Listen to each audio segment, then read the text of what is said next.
please rise? Oh yes, this county commission meeting of Sumner County is now open pursuant to adjournment. God bless this country and this honorable commission. Mr. Chairman. Commissioner Baker Ring will give the invocation. Let us pray. Gracious Heavenly Father, we thank you for this day. We thank you for those who are in attendance, for those who are on the commission, and those citizens who are here and present and watching on the screen at home. We ask that the commission discuss things in a civil manner, always, and that the decisions we make be what is best for Sumner County and its citizens. In Jesus' name we pray, amen. The county clerk will lead us in the pledge. I pledge allegiance to the flag of the United States of America and to the republic for which it stands, one nation, under God, indivisible, with liberty and justice for all.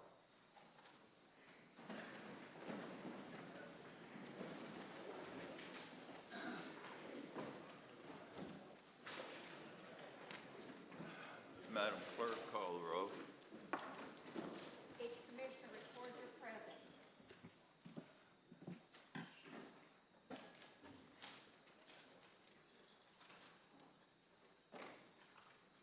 There are 24 people, commissioners present tonight. 13 will be our majority, 16 for a 2/3 vote.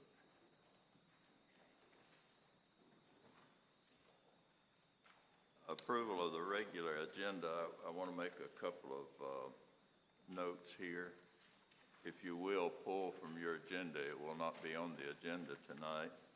230713. 230713. And we will add number 8 under report of the chair. I completely let this slip by me. It was all on me and not on the mayor. He had told me he would like to have this on here. The appointment of interim chief Poss as regular chief. That will be number 8 under report of the chair. And then I had a request from a commissioner, and without objection, we will make number 2 under legislative number 1, and number 1 number 2. Is there any objection to that? All right, if you would, number 2 will be first, number 1 will be the second item on the agenda.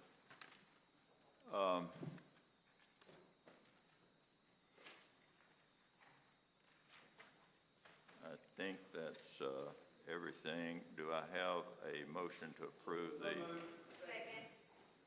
All right, the second was by whom? All right. Commissioner Miller, who made the motion? Commissioner Harris. All in favor signify by saying aye. Aye. Opposed, like sign. And approval of the minutes for June 26th. Do I have a motion? Motion by Commissioner Sullivan, second by Commissioner Rogers. All in favor signify by saying aye. Aye. Opposed, like sign. And we will have recognition of the public next.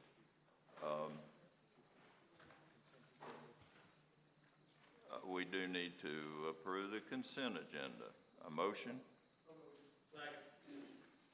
Second was Commissioner Harrison. All in favor signify by saying aye. Aye. Opposed, like sign. Now, tonight,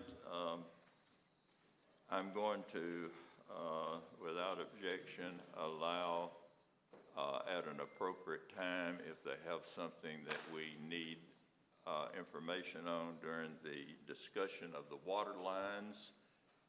We have the mayors of Westmoreland and Portland here tonight with several other officials and the engineers. We'll let them, at your request, during the discussion, if there's a pertinent question, or something that they can add to the discussion without objection. We have recognition of the public, but let me say before we start recognition,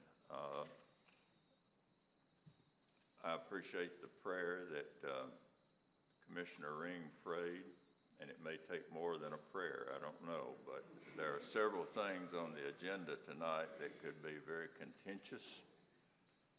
There is no need for those of us that are deliberating and debating to be anything more than civil and discuss these things with a level mind about the issues. So keep that in mind as we discuss these things. All right, recognition of the public. Sheriff, if you will give me this.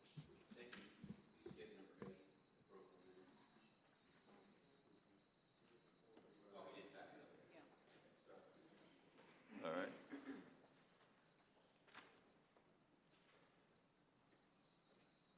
I will just let it be known at this point that the rezoning issue of the Luxboro Drive, I have one person signed up. You will be allowed, you will be speaking during number 6 under public notice, the hearing of that rezoning. We have several people on the agenda tonight, and first is Jean Montgomery. Ms. Montgomery, if you'll give your name and address.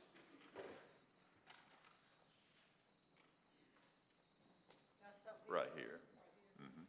Come over here. Yes, I apologize, it's the first time I've ever done this, so I'm gonna name it. right there. And I hope that I'm appropriately in the right timing here. You're fine. I came to talk about something that's on your agenda later for tourism. Well, you would do that now, so you're okay. Okay, so just face out, and I apologize, it's the first time I've ever done this. So my name is Jean Montgomery. I live at 1036 Prestwick Lane in Gallatin.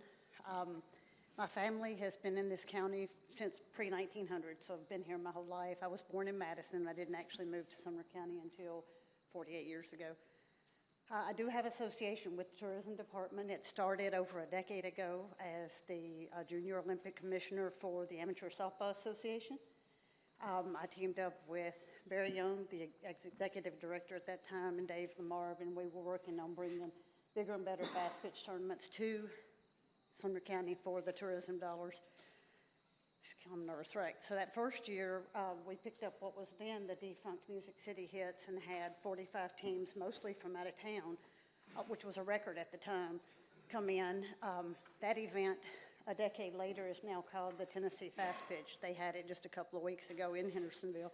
It's brought in as many as 100 teams. These teams average bringing in 18 to 20 people per team they go into our hotels, they spend money in our restaurants, they gas up their cars at the local convenience stores, they spend their money in retails. That is tourism, right? Those are people that come in from out of town, they spend their money here and they go home.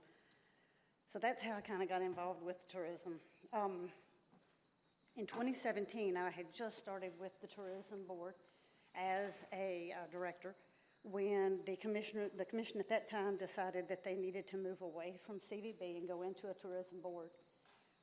In a rush to do business as usual, I understand now that the bylaws did not match our charter at the time. And I'm concerned tonight you guys are going to talk about, you're going to do the same thing. You're going to be in a rush to make a decision on the benefit of tourism without taking the time to really understand the consequences. So I want to ask, I want you to guys, and again, I apologize, I'm a nervous wreck. So I want each of you to take the time to ask the hard questions. What is the motivation to take over tourism and bring it under county commission? Why was this proposal, since it became a part of having our bylaws not matching our charter, why was this not discussed as a board and collaborated and making proper decisions to move the tourism board forward? We have written bylaws. We have an annual budget by budget audit by an outside CPA firm every year. tourism has grown dramatically over the past decade. What are we doing to try to slow that down? I want to ask you to ask the hard decisions. The board deliberated numerous times over the new executive director. We went through 60-plus applications trying to find the perfect fit. We ended up in a majority vote of all the people that were there that evening deciding to go with our current executive director, who was already working in the system. She had the qualifications that we wanted. She just didn't have the education, or excuse me, the experience. She had the education. She had the college degree in tourism. She's since graduated from the marketing college. She just didn't have, she was young. She didn't have the experience, and that was our concern. But as a board, we all agreed that night to support her and help her succeed. So I'm going to ask again, each one of you guys, take the time tonight and ask the hard decisions. If it really is in the best interest of this county and the tourism department for the county commission to take over, ask the hard questions. But why are we rushing? Why is this going so fast? Why have we not deliberated and discussed it? That's all I'm asking. Ask the hard questions. Make sure before we make a decision that we understand the consequences of what this looks like. Thank you, guys. I appreciate your investment in our county. Appreciate your time. I know it's a hard, thankless job. So thank you again. Thank you. Zoe Green.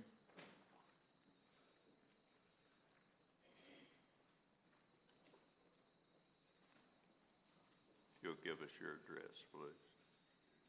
My name is Zoe Green, and I live at 111 Millers Point in Gallatin. I have recently been promoted as the executive director at Sumner County Tourism. I've been there since January of 2022. You know, like Jean said, I got my degree from MTSU in hospitality and tourism management. I'm still furthering that education through some programs that we are associated with. And I just want to share some data with you all today. Per the report from the county clerk, Sumner County collected $1.5 million in hotel occupancy tax in this fiscal year, this previous fiscal year. And we have some older data that we'll get the 22 data out within the next month. But in 2021, the taxes that homes saved here, they saved $89 a year in local taxes and $120 in state taxes by visitors coming here and spending their money everywhere at the gas station, getting, you know, Gatorade, filling up their cars with gas, staying in the hotels. The proof is there. They're spending their money and they're coming for all kinds of different reasons.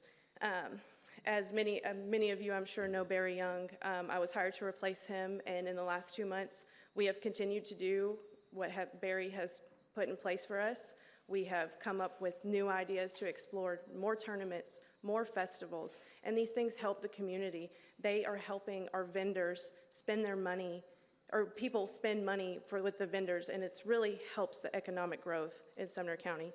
And in the last 2 months, we have really implemented, you know, new ways to recruit sports tournaments and events, and we're working every day to try to get more.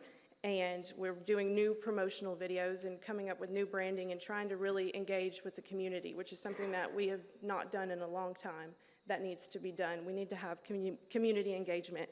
And I just ask that we can get some clarity tonight on what our new resolution, what the purpose of that is. And I will be around after the meeting if anybody would like to speak with me. I would love to meet you. I'd love for you to come by our office.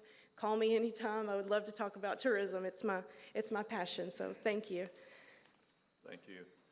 Wayne Brown.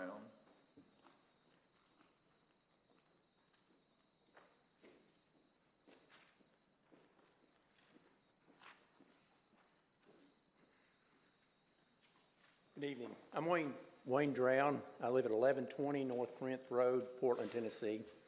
I'm here tonight to discuss the TDEC water grant that's on the agenda. This is very important for the north end of the county. The water up there, start out with, after mowing your lawn on a hot summer day, if you come inside your home needing to take a shower, only to find your water pressure is only a trickle, got up in the morning, want a glass of water, you put it in the dispenser and think you're gonna get 8 ounces and you get 4 ounces. Yeah, you can put it in there and fill it up and get the other 4 or 5 ounces you want, but the reason it's doing that, it's low volume, low pressure. It's a lack of infrastructure for those taxpayers that's drinking that water. It could also, pressure could get low enough to be a health hazard because it could get contaminants in the water. The reason this grant's important to the county residents in that area, it brings federal tax monies back to Sumner County. This project is a priority to providing a water system for current residents. The current piping system has low pressure. I've measured mine several times when I've noticed the pressure down and it's like 30 PSI. That's below the standards that it should be. And I live about a mile off of where the larger pipe runs up 52. So I don't know what it is further out. I've talked to my neighbors. They're the same, we need to get improvement there to get our water pressure, water volume up. The current system, as I said, has low pressure, low volume, and also inadequate water sources for drought conditions. In January, there was a water leak on 52 in the Portland system, and there was people without water. We had very low pressure. There were several days I didn't think we were not going to have water. However, they did manage to keep, at my house, the water flowing barely. Part of that was because they didn't have the resources to fill the tanks back up after it leaked out and they found the leak and could start working on it, or just started working on it. Those are from a resident standpoint. Also, as a member, I am a member of the Oak Grove Volunteer Fire Department.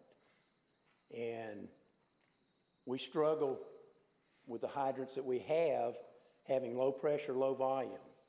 We have to drive typically, in some instances, 2 or 3 miles with our tanker to fill it up. We've got a 2,000-gallon tanker now. It takes us sometimes 5 or 6 minutes just to get the water in there, not counting hookup time, driving time to and from, and then dumping the water and using it on the fire. So when you start taking 2 or 3 minutes to drive both ways, hook it up, get it up and dump it in the tank, somebody's house is burning while that water is getting there. We can't even, if we have a hydrant in somebody's front yard, we cannot hook it directly to the pump because of the low pressure, low volume. We have to fill the tank and pump from the tank. Not the worst case scenario, but it's still not the most efficient way to fight fires. Improvements in water system piping improve pressure, flow at current hydrants, thus allowing fire departments to pump directly from the hydrants. We'll be able to fill the tankers quicker if we're having to, which in most instances is the case, supply the water through the tankers. It'll also help lower the fire department's ISO ratings. ISO is Insurance Services Office. It rates the fire departments. One of the big part of that rating is what the water system can do. And when I've been out with the ISO doing the inspection about a year ago, and they flow the hydrants, and he just kind of shook his head because we had some hydrants that when they were flowing them, it was down, the residual pressure was down to 8 or 10 PSI. Some verifiable facts. If this grant application is not approved, this $20 million or close to it, it's going to go to some other Tennessee county. This is federal money that the residents in Sumner County have paid in. Hopefully we can get it back into the county. Sumner County's residents will see an increase if we don't get it. It's got to come. Somebody's got to improve this water system. We need more sources for drought conditions.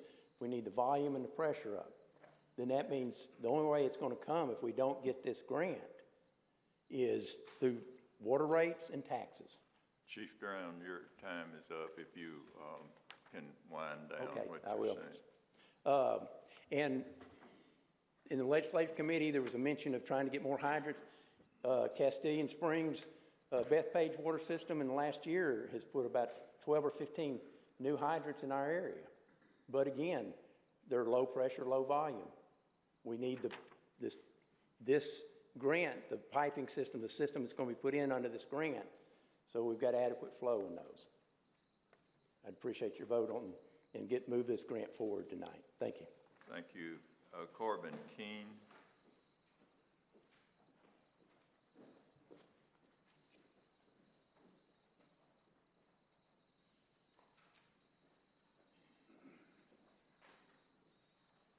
My name's Corbin Keene. My address is 815 Beer Road in Portland. I'm here to speak on the TDEC water grant as well. My family and I have been lifelong residents of Sumner County. We own a few parcels of land on the north side up in Portland. We're customers of the City of Portland Water Utilities and receive our water from the Oak Grove tank. The reason for me being here tonight is we've been petitioning the City of Portland for a little over 2 years now with no avail for a single water tap. We've been repeatedly told there's no capacity available in the Oak Grove area, and there's not expected to be any available anytime soon without serious improvements. The reason for the water tap is for my oldest brother to build a home on our family's farm for his family. We have no interest in subdividing a farm or any of our farms that we've all worked very hard on for many years. We simply just want a single water tap for my brother to be able to build a house, be closer to grandparents and his kids' cousins as well. And also, I'm sure one day that as my family continues to grow, hopefully we'll be able to build our own house one day on our property as well. So the best part about this plan or this grant that I've seen so far is it provides safe water security for many years to come in the future. So I think that's something that's very important to us up there in Portland as well. Thanks for your time. Thank you. Kevin Baker.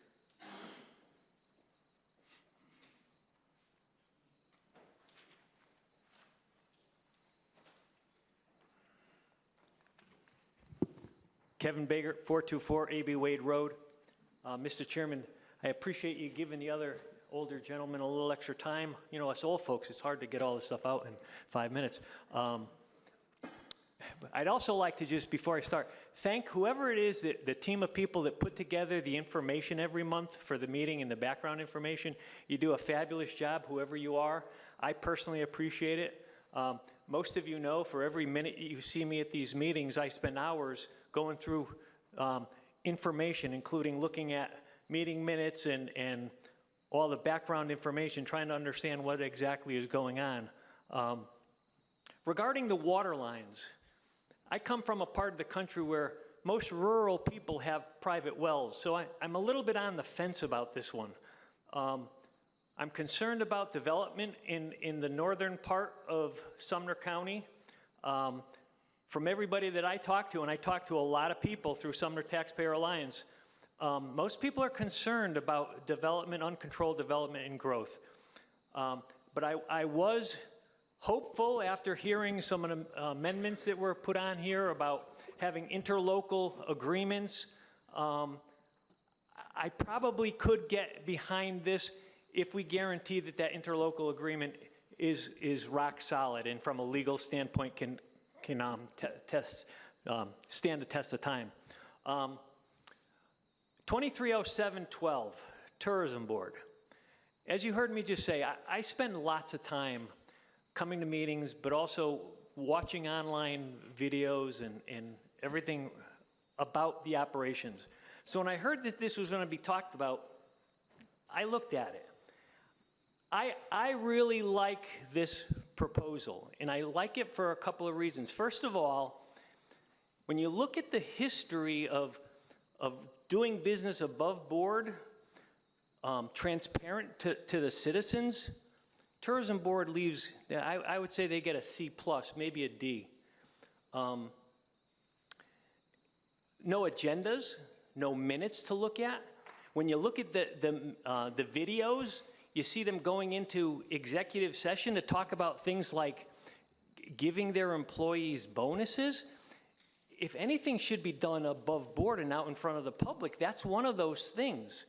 Talking about how they're going to pick the next director, that shouldn't be done in executive session. Executive session should be left for things where it puts the county is at risk of something. We should have full transparency when we're talking about giving employees bonuses and things like that. So I fully support this effort. I think we need to revamp that whole operation. As you've heard me say, I've been watching this for a while.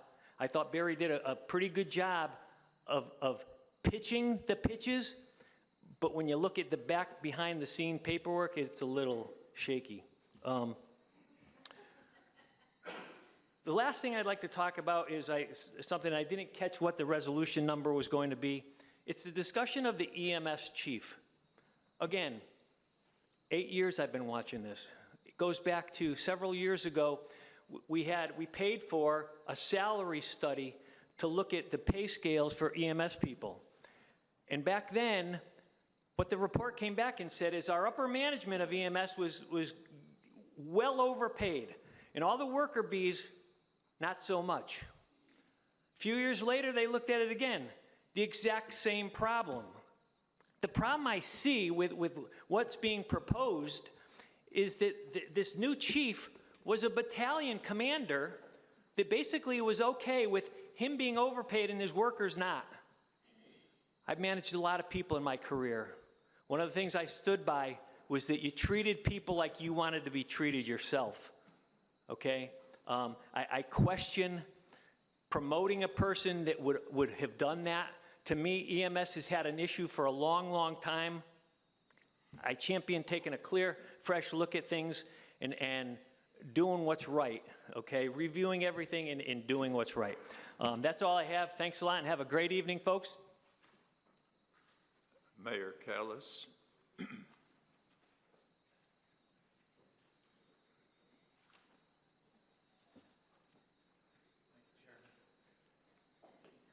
My name is Mike Callis. I'm a lifelong resident of the city of Portland. I serve as the mayor there. I've lived in the house I live in now for 30 years. I know what it means to live in a house when the well goes dry. If you've never experienced that, I hope you never do. The folks in the upper part of the county need help, and I'm asking for your help. I'm begging for your help. A couple things I want to share with you. This would all be 100% federally funded if we were fortunate enough to get the grant. We'd have about $28 million total in what the county would allow us to have, plus TDEC if we could get it. A couple of things it would do would be increase fire protection from the very get-go when we were putting the plan together. One of the things that was put forward, how do we increase fire protection? They added it to the plan. I've heard that it said we need to update our infrastructure within the county. This does this. The old line running up 31E, the old line running up Highway 52, these things would be upgraded. One thing that I want to make sure that we're clear on is that for years and years, the county has asked cities in the northern part, the city of Portland, to help supply water to residents who did not have the water. Time and time again, they've come and asked us for help. CDBG grants, help the folks in Pondville. The last project we did was with Commissioner Mo Taylor in 2018 to get a line down Absher Branch Road. And every time the city has responded along the way because we believe people need water, and we've come together and that's taken our capacity and we've put it in the unincorporated part, and we were glad to do so because people need water. One of the things I heard that we need to lower the cost to the individual residents. If this grant comes through, then that means that the ratepayer will not have to fit the bill for the construction and installation of these lines. If these lines have to go on out and have to borrow money, the ratepayer will have to. That's by law, enterprise fund. One thing this project does is interconnectivity for drought and natural disasters. The city of Portland is the only utility in the county not directly connected to water that is supplied by the Cumberland River. We have a little bitty stream called West Fort Drakes Creek. We thought we had a plan. We spent $10 million. We had a permit. That permit got removed in 2005. We had several environmental groups come against the city and saying that creating a reservoir and damming up the creek would harm water. We lost our permit after we bought the land, after we spent the money along the way. I've heard it said that we need to be able to have a moratorium on annexation. My fear is if there's any strings attached, TDEC will pass us by because they won't have any confidence in the money. I talked earlier today. I know that the General Assembly will take up the matter of annexation coming in January to give that authority over to the county. That's going to happen coming this year most likely. I will serve on any task force that you put together. I'll be glad to work with you on any issues within the county, and I hope that maybe we can put something. I love to partner with others because I, too, am concerned about growth in the county. I want to share a couple of numbers with you. Since you've been in office, since this commission has come in September of 2022, the numbers that I have been given is that the county has approved 317 residential permits in the unincorporated part of the county since you've been in office. During that same time, the city of Portland has only approved 25 permits. The city of Westmoreland has only approved 13. Year over year, over the last 4 or 5 years, in the county, there's been an average of 398 residential permits approved in the unincorporated part. During that time, in my first term as mayor, there's only been 54 permits approved in the city of Portland. We have 8,100 water customers. A third of those are outside of our city limits. We have people all the time begging us, can you please give us water? And over the years, we have said yes. Maybe that's to our own detriment. Maybe we could have just said, we'll just keep it inside the city limits, but there's people whose wells have gone dry. I don't know if you remember the situation in Pondville. Some of you do. The state and the county come to the city, can you please help? Those wells went dry, the limestone collapsed, they were contaminated. And we rallied around those folks to get them water. In fact, the city of Portland had to go out and borrow money just to finish the project. I'm asking for mercy here. I'm begging for your help. I'll beg for my community. I'm not ashamed to beg for my community. And I'm begging for the city of Portland. I'm begging for Westmoreland. I'm begging for the unincorporated part of the county. Help us. Just help us. We need some water. This is a great opportunity for us. I hope that you'll pass a resolution with no strings attached because I'm fearful the grant will not get approved if it's that way. Thank you. Thank you, John McLeod.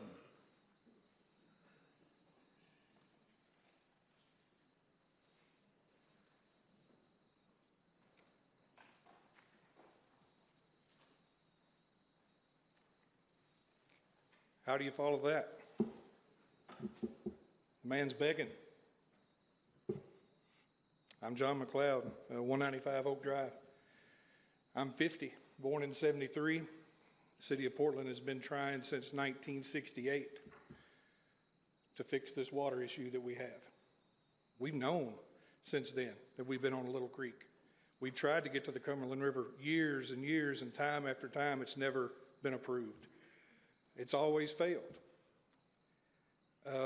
We can't fail this time. We have an opportunity to take this federal money, not anybody's money that's out here, out of their pockets, and fix this problem, although temporarily. We've already talked about last week at the legislative committee meeting where it's only a 2 million gallon increase to that end of the county. And you know, what does that mean? Well, Portland operates at a 3 million max capacity, and TDEC will not allow them to do any more than that. So when that creek does reach a low level, TDEC comes in and says, hey, you can't pump out of the creek anymore. We have to rely on this line that's coming up from Gallatin. We're only getting 2 million gallons. We still won't have enough water if we hit an emergency situation. So people think that, hey, we're going to grow. I heard last week 15 houses an acre, they're scared to death of unlimited growth. You heard the real numbers from the mayor. The county actually approves 10 times the number of the city of Portland on their own water. I mean, we can only control what we control. The city council does a good job. An average of 50 houses a year, I think, or 50 building permits. Some of those don't even get a water tap because they're already existing taps. But when this commission wants to talk about moratorium and they want to talk about growth, I want to see them look in the mirror. When you guys approve those major subdivisions, and for those at home, 3 or more houses on a plat is a major subdivision, two lots or less or a minor. When you approve those rural major subdivisions, The cities have no say. You're approving it. So therefore, they're going to provide that water. Over the last few years, you approved 1,300 in the unincorporated. The city of Portland is only, 156 taps since 2020 the city of Portland has actually approved. 58 in the city of Westmoreland. Yet you guys have done 1,300 in the county. We're not Gallatin, guys. We don't have 15,000 homes in the pipeline. We're doing one a week. We need the water capacity. We need the water volume, and we need a plan in place just in case something bad happens and we can't get out of that creek anymore. I appreciate it. Thank you. Renee Allen.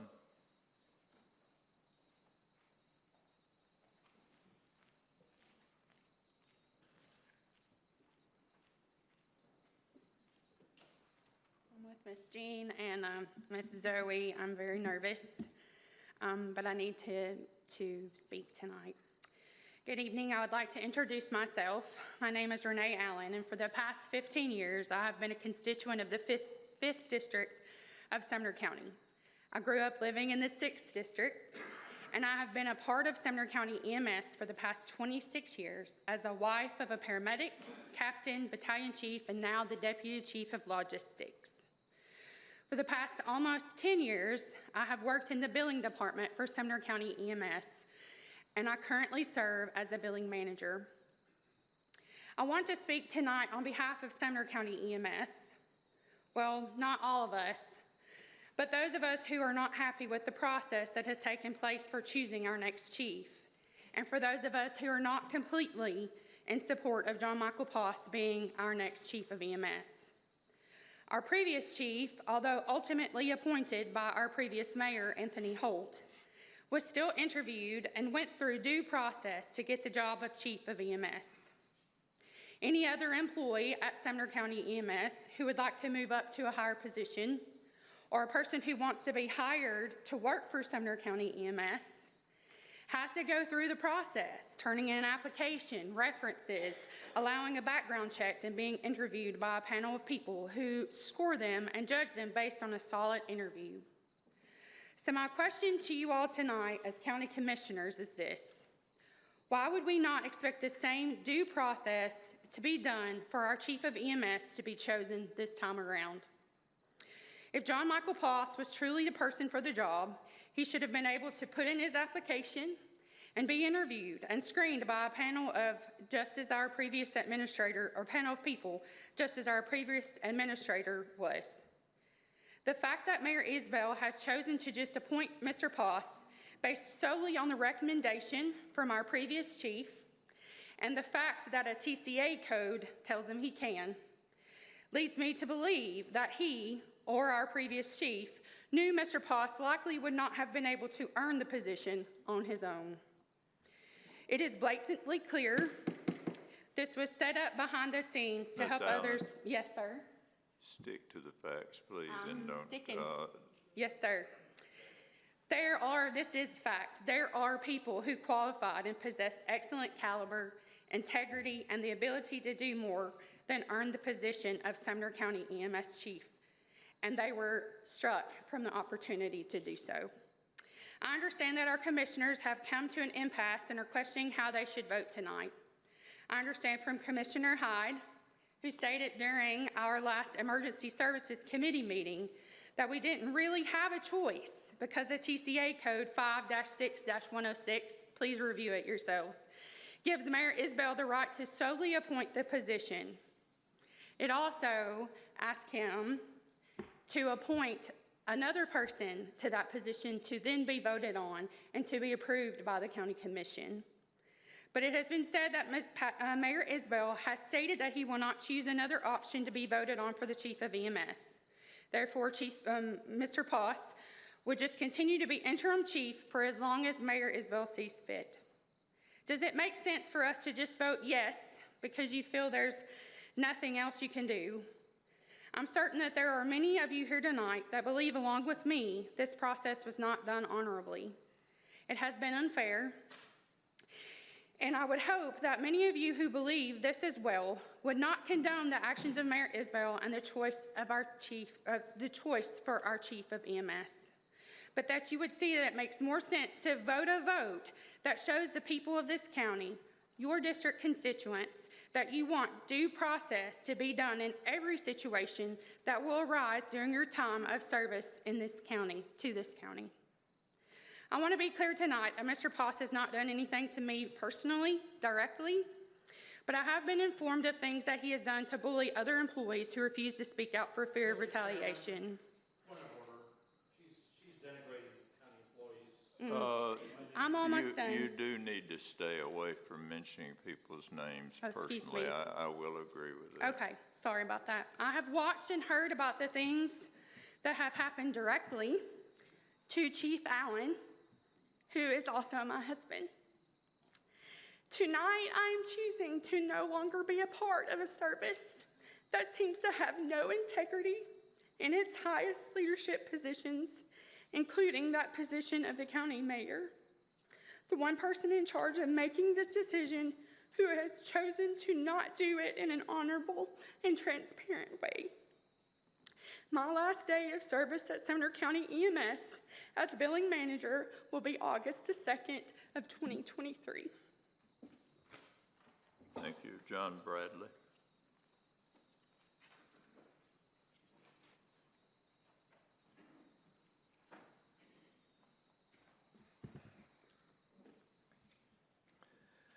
My name is John Bradley, and I'm the city attorney for Portland and also the city attorney for Westmoreland. I grew up in the Portland area, and all my life I heard in Portland how all the money went to the other end of the county. Everything went to Gallatin or Hendersonville, especially Hendersonville. All my life heard that. We've got an opportunity here to do something for that part of the county that doesn't cost the rest of the county one penny. That's important. This is 100% federally funded, and if we don't get it here, it's going to go somewhere else. And you know, we often hear about Congress putting strings on things, and we say how horrible that is. Elected officials should be able to make decisions for themselves, but the resolution that's before you tonight does have some strings attached to it that are of questionable legality, I'll say that could be made legal by the Tennessee General Assembly, but they're not in session until January. Mayor Callis from Portland referred a while ago to the belief that they're going to put annexation completely in the control of the counties. And Mayor Leith from Westmoreland is also here, and I'm speaking on his behalf as well as for Mayor Callis on these issues that are before us. And I just think it's very important that you take a look at what's actually happening here. You know, we heard about well water. Everybody could have a well. I had a well growing up on the family farm.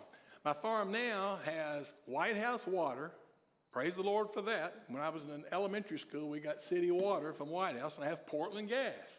But a lot of the Portland area has the White House Utility District water because they're so big. But the rest of the Portland residents and everyone in Westmoreland, all those in those unincorporated areas need water. There is just no question about the need. And we don't need to be into an adversarial sort of a situation here. I mean, you're certainly free to let the governing bodies of Portland and Westmoreland know whatever it is you want them to do. And give us your ideas on the way we ought to move forward as a county collectively, how we can move forward without uncontrolled growth. I mean, the numbers you've heard before tonight make it very clear that uncontrolled growth is not a problem in Westmoreland or Portland. It's just not. Look at the figures. As a matter of fact, one of the 10-year periods for a census from 2000 until 2010, Westmoreland's population went up 91 people. 91. The last time it went up 400 or 500, a little bit more, but still nothing like what's going on in the county. The growth rate from 2010 to 2020 for Portland and Westmoreland combined is quite a bit less than the growth rate of Sumner County as a whole. Now, a lot of that has to do with Gallatin, a lot of that has to do with Hendersonville, but I've learned here tonight that a lot of it has to do with what Sumner County itself is doing. That there's an awful lot of building going on and permits going on that come from Sumner County. And I'm not saying that's bad or good. I'm just saying we don't tell the county what to build and what not to build, or who to annex and who not to annex, or who to provide services for.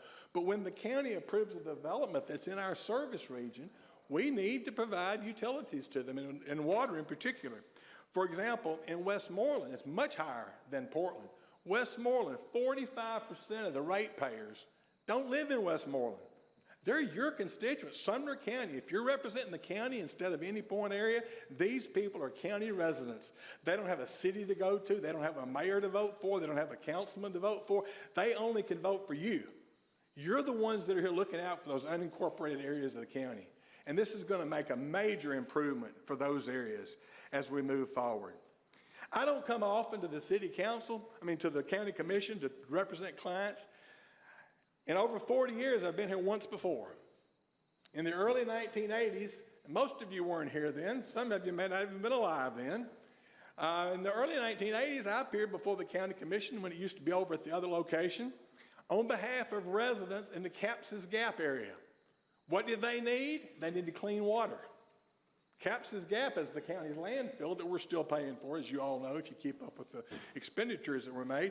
But the state had come out and saw that leachate was coming from that landfill into those residents' wells, and they couldn't rely on wells. Talking about wells, when I had a well, I remember growing up when the water tasted funny, you had to go look down in the well and find what died and got in there. We don't need that.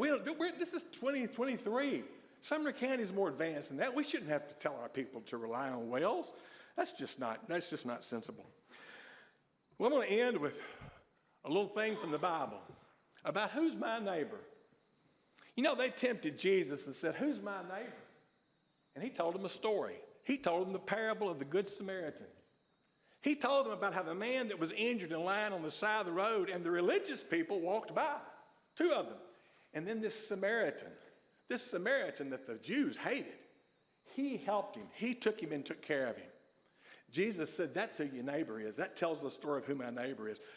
We're all neighbors. We're all in Sumner County together. Mr. Bradley, if you can wind down. I'll wind it up. And we've done things collaboratively before with the E911 committee and other things, and I just ask that you support this tonight without any of the 2 conditions that have been mentioned. Thank you, Mr. Chairman. Thank you. Brian Price.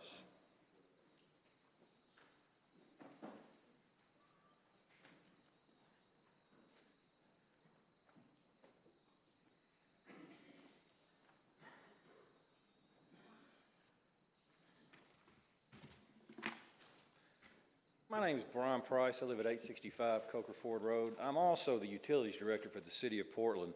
I wanted to bring a little bit more history behind this line and what's going on there. In 2011, the Tennessee Department of Environment and Conservation prepared the 2011 North Central Tennessee Regional Water Resources Planning Study. It was in response to the 2007-2008 drought. The study area included Gallatin, Castellan Springs, Bethpage Water Utility District, Westmoreland, and Portland. The objective of the study was to identify the most cost-effective, sustainable way to meet the water supply needs of the study area. The study made it clear the need for broad collaboration among local, state, and federal partners. The study focused on all these entities and stated that the utilities should be working out the details of a water purchase agreement that would create a regional plan to ensure availability of water supply to all during droughts. This project is that regional plan. I have worked with the city for 10 years, and only now have I seen that desire for all the water districts to come together as to one and to solve our water needs. We've had several meetings in the last year about this project. Mr. David Kellogg of Gallatin and Mr. Steve Grays of Castellan Springs have both agreed that this is the first time they have seen the desire to work together to solve this common goal.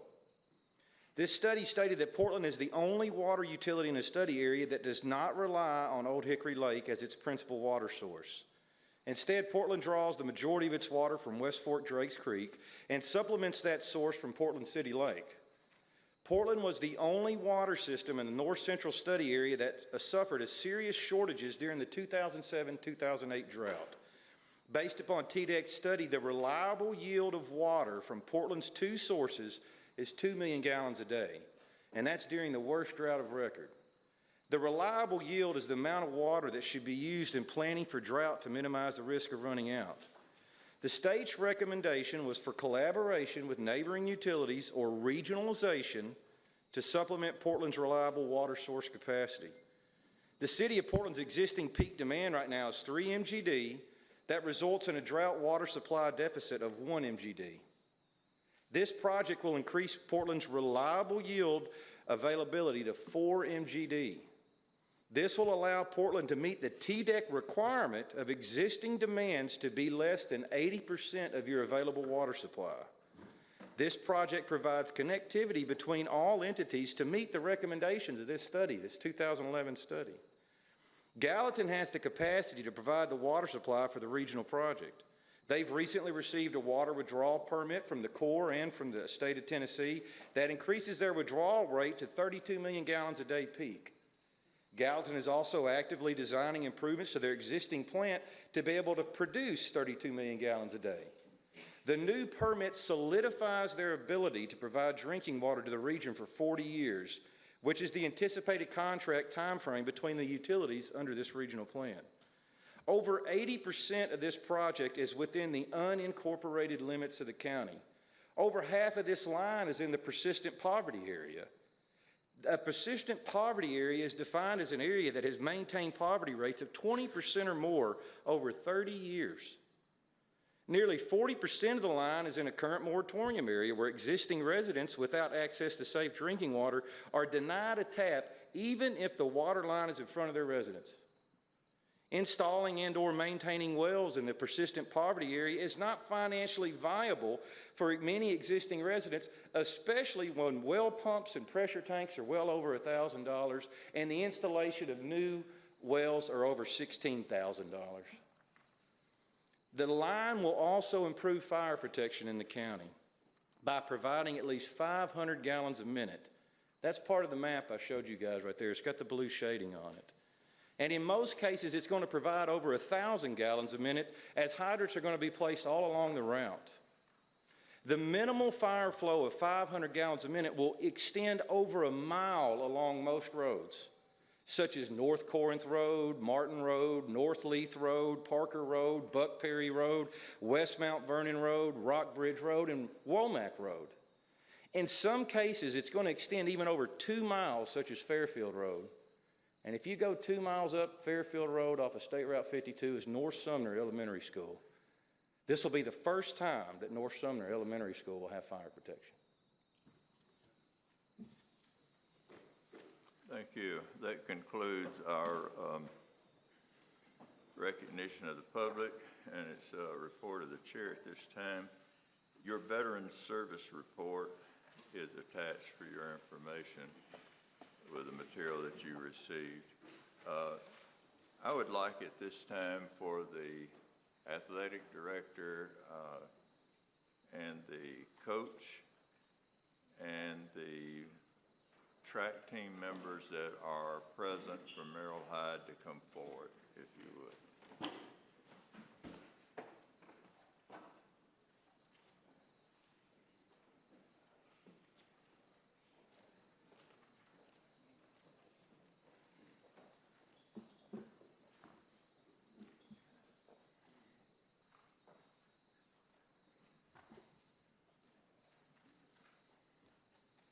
We recognized some students from Merrill Hyde earlier, and we were not able to work in the track team at that time, but we're very pleased this evening to have the girls and boys track team that did an amazingly good job this year. Many finalists on the state level, and we have several here tonight. Not everyone could be here because it is summer and people get scattered. But we do have these 6 students, and we have Coach Coster, who is relatively new at Merrill Hyde Magnet School and probably has one of the most active athletic programs going at the Magnet School, and we appreciate his hard work along with the work of the students. I would like to introduce you and let you know who some of these people are and what they have accomplished. Parker, if you would, when I call your name, if you just take one step out, Parker Breitling, placed 2nd in the boys' 800 meter. Ella Summers placed 3rd in the girls' 3200 meter. Ryan Breitling placed 4th In the boys, 1,600, and Sophie Bricker placed 7th in the girls' 3,200 meter. We would like to give you students medals at this time.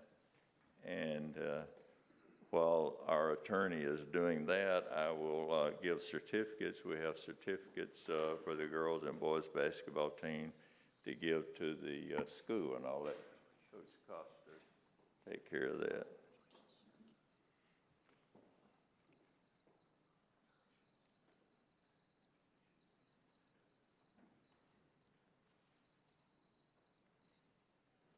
We have Nick Keller, Nick Brown, and Nick, stay out there. We don't want anybody to miss who you are. Nick Brown, Oliver Timko, and Ryan Brightly. 6th boys 4x800 relay. So we will pass medals out to you at this time.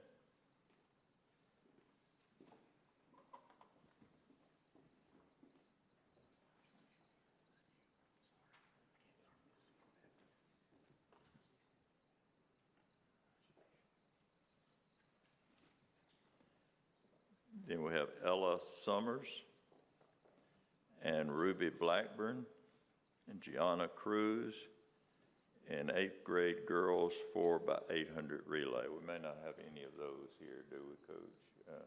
But you can take their medals for them.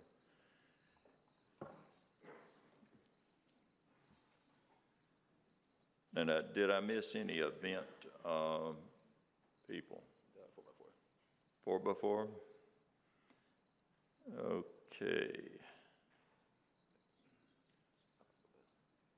Up? Here? Right here? Yes, sir. These are magnet school kids. They won't let you get away with anything. Nick Keller and Nick Brown and Jackson Lund and Parker Breitling. 7th in boys 4x400 relay.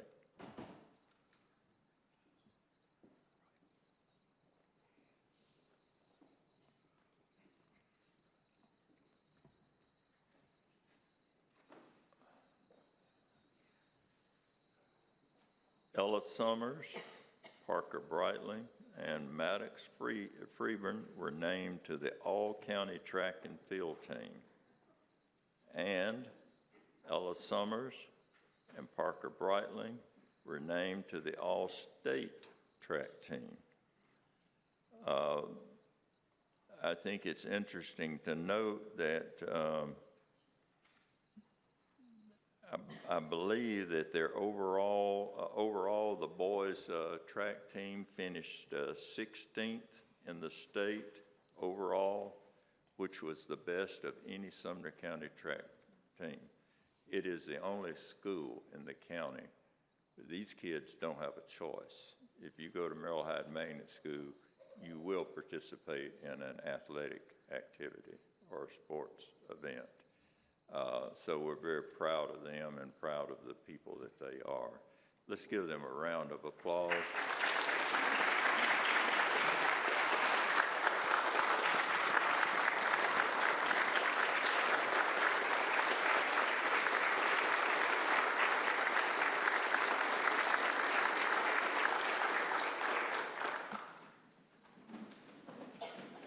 Do I have a motion? Commissioner Becker, and who was the second? Commissioner Teachner. All in favor signify by saying aye. Aye. Opposed, like sign. All right. I would like for Coach Costner, if he would, just to say a couple of words about the team and the work, because I know he did a great deal of work with these young ladies and men this year. Well, thank you. I appreciate your time this evening, recognizing the athletes. I know you guys got a lot going on, so thank you to that. I'm very proud of what they've done with their accomplishments this season. We're a very small team. We're the 4th, 5th smallest school in the state of Tennessee, so we get out there working in January. Well, actually, some of them are already training for next season. currently in the cross-country season. But otherwise, we get out there in January and we start running in the cold and the little flurries and all of that stuff. They work real hard, they get after it, and they don't quit, and we don't have to punish them because, like the old adage says, our sport is other sports' punishments. So anyway, I'll end it on that because I'm running out. But anyway, thank you all very much. Thank you very much. We appreciate it.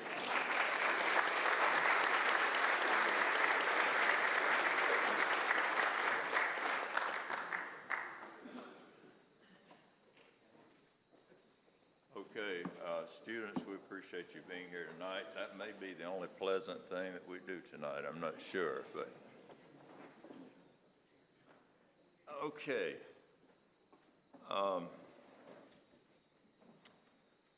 We have noticed that that there will be an election of the commission chair and chair pro tem in August, and just be aware of that, and then announcement that we will be appointing a committee on committees and Commissioner Mansfield.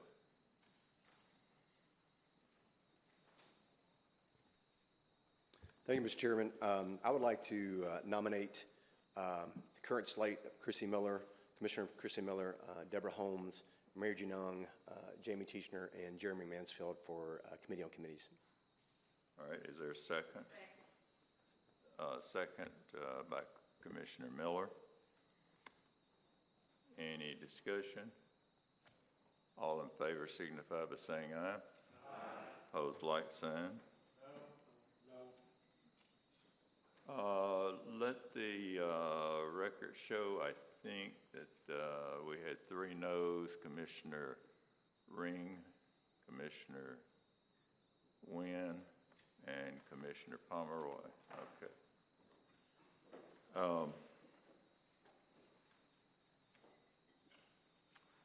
This financial statement memo is in your packet. At this time, we have a public hearing, and I'll ask the clerk to read that. This is a rezoning hearing. The Sumner County Board of County Commissioners will hold a public hearing on July 17th, 2023 at 7:00 p.m. in the Bethel Brown Commission Chambers of the Sumner County Administration Building, located at 355 North Belvedere Drive, Gallatin, Tennessee. Somerset Downs Phase 7, Lot 106, PUD Major Plan Amendment, Schuler, Tennessee Holdings, represented by Green LID, 24th Commission Voting District, Chrissy Miller. Applicant is seeking a major plan amendment of an existing PUD for the purpose of creating 5 buildable lots. Subject property is located at 1010 Luxboro Drive, is tax map 123J, Group E, parcel 037.00, contains 3.92 acres, and is zoned planned unit development. The Sumner County Regional Planning Commission forwarded a positive recommendation related to this item on May 23, 2023. A copy of this notice is on file at the Sumner County Development Services Department in the Sumner County Administration Building, located at 355 North Belvedere Drive, Gallatin, Tennessee. Anyone having any interest or desiring to speak concerning this request is invited to attend this meeting or call 615-451-6097. Persons wishing to speak on agenda items shall sign up for public comment on the sheet provided at the meeting immediately prior to the commencement of the meeting. All right, we have one person signed up to speak, Ms. Allison Turner.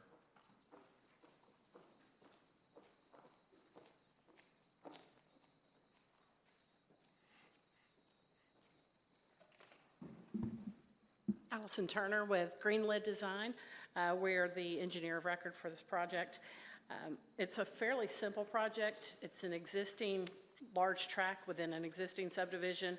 It's going to be subdivided into comparable lots to all the surrounding subdivision. The developer of the project actually lives adjacent to these lots.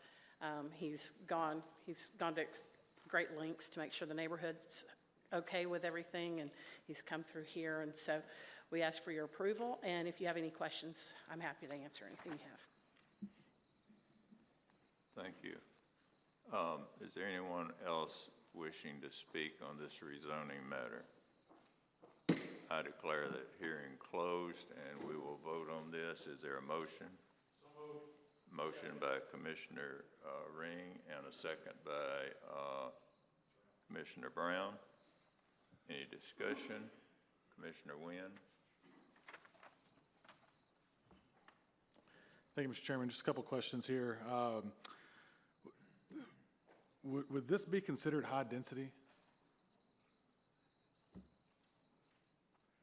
I guess it would be in the eyes of the beholder. And then were there any conversations with the schools as far as what the capacities were? Do we know where we're sitting with capacities at schools for the area? I'm not sure that there would have been. All right, that's all I got. Thank you. All right, seeing no one else in the queue, all in favor signify by saying aye. Aye. Opposed, like sign. No. All right, let the record show that we have Commissioner Mansfield, Commissioner Teacherner, Commissioner, Commissioner Schmidt, someone over here, Commissioner Pomeroy, Commissioner Wynn, and Commissioner Janung voting no. All right, so that does pass. Thank you.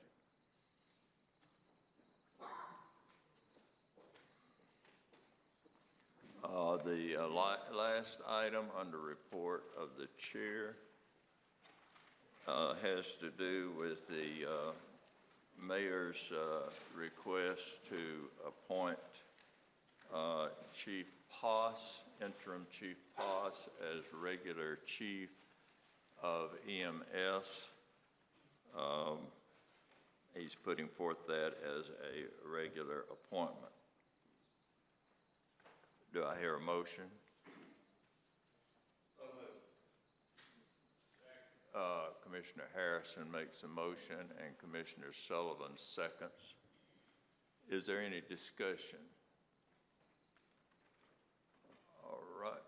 All right, Commissioner Klein. Mr. Chairman, fellow commissioners, like you, I've spent a lot of time considering, talking about, and researching the selection of a new chief for EMS. In my opinion, it is one of the most important decisions we will make as a group this year. For many years, and especially since I've been a commissioner, I've heard about how difficult it is to be an EMS employee. Turnover seems to be very high. As an example, from July 1st, 2022 to June 30th, 2023, we have hired 71 full and part-time people. This is a $14 million a year concern that should have about 150 employees. That is a serious business. It is my understanding that we are still short-staffed. Many of those I've spoken to are fairly unhappy who work there. In business, one will generally go to the top of the pyramid to find out why that is. I haven't been involved with county government long enough to form an opinion on any of the past chiefs. I do know from my experience that the person in charge actually does set the standard, the attitudes, and the pace of any organization. It seems to me that we have a golden opportunity here now to hire someone who can execute a reset of the morale that is plaguing us. As the old saying goes, if it was easy, everybody would be doing it. Being the CEO, or in this case, chief of an organization this large, is difficult. I've been a business owner for 40 years, and I know that managing people and personalities is the toughest part of the job. It is a very rare thing for a person to just come in and have those skills naturally. As a business owner, I've had the opportunity to work with hundreds of CEOs and/or business owners. Over the years, one develops an understanding of what makes a good leader in any company of people, and it's generally obvious from the onset who the leader is. If you learn these skills, you thrive. If you don't, you probably won't be around very long. Last March, the mayor invited the entire commission to sit in on an EMS working meeting. Commissioners Miller, Janung, Chairman Hyde, and I attended this meeting. There might have been 20 members of the EMS leadership in the room. We observed their discussion for a few minutes, and then the mayor asked Mr. Poss if the commissioners could ask questions. I don't remember who asked what. It was a while back, but almost immediately, the atmosphere in the room changed. People got stiff and answers were short. After a few of us spoke, I believe it was Commissioner Genung who pointed out that it felt a little awkward to have interim Chief Poss in the room while we were asking questions specifically about him. It might have been Chairman Hyde who asked him if he'd mind stepping out so that people could answer freely. He did not leave until the mayor ordered him out. Slowly, people in the room started to open up with concerns about the whole process of selecting a new chief.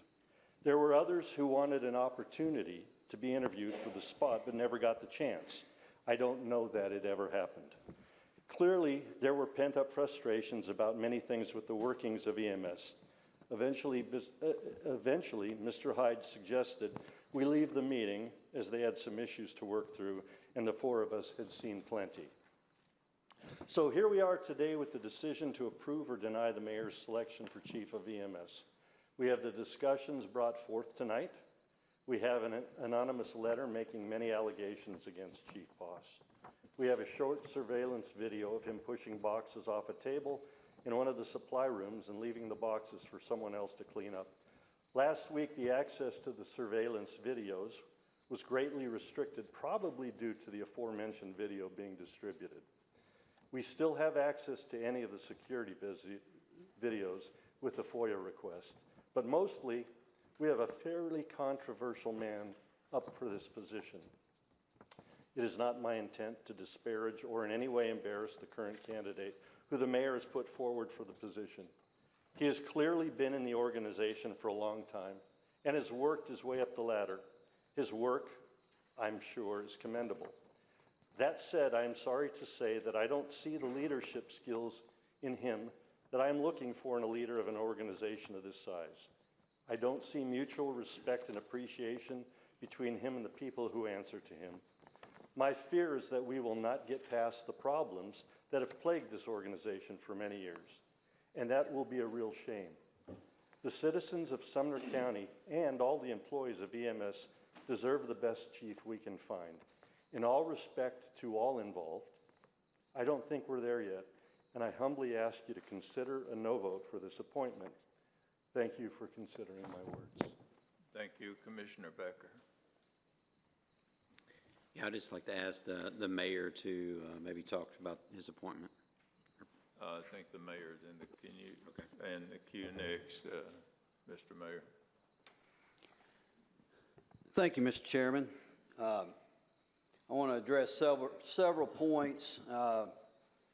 We'll start with the process. This process started one afternoon when we were having a meeting with the chief and a couple of other leaders, and we were talking about the budget. They were talking about employees and the need for more employees and the pay associated with that, because we were grossly underpaid compared to other counties, which we still remain at that lower end of the pay when we compare ourselves with other counties. Well, in that meeting, I asked for a meeting with the other leaders to talk about this, talk about how we can bring employee retention to a better level. We had that meeting, and out of that meeting, organically, meeting was not about the next chief, but organically the meeting turned to talking about who's going to be our next chief. That conversation ended up with a almost unanimous, overwhelming vote for Chief John Michael Poss. So I went further and started talking to some of the EMTs and paramedics. I spend time with them. I go to events and talk to them. I picked up the phone and called them. Out of my phone calls, based on the current roster, I had 106 said they're for Chief Poss. I had 10 say that they were not for Chief Poss. And I had about 42 that I did not get a hold of. I felt at 106 I was pretty good. and that I felt that the rank and file was comfortable. I knew the leadership was comfortable with him, but the rank and file I felt was comfortable. Is he going to please everybody? No, he's not going to please everybody. Otherwise, he'd be selling ice cream. You're not going to make everybody happy in a leadership position. But when I see 106 versus 10, I'm pleased. Let's talk about the process a little further. I will always, if I have the opportunity, promote from within before I look outside. If there is a qualified candidate, I will promote from within, because that serves a very important purpose to the downline. That tells them that there is opportunity for advancement within the organization. That's very important in building employee retention.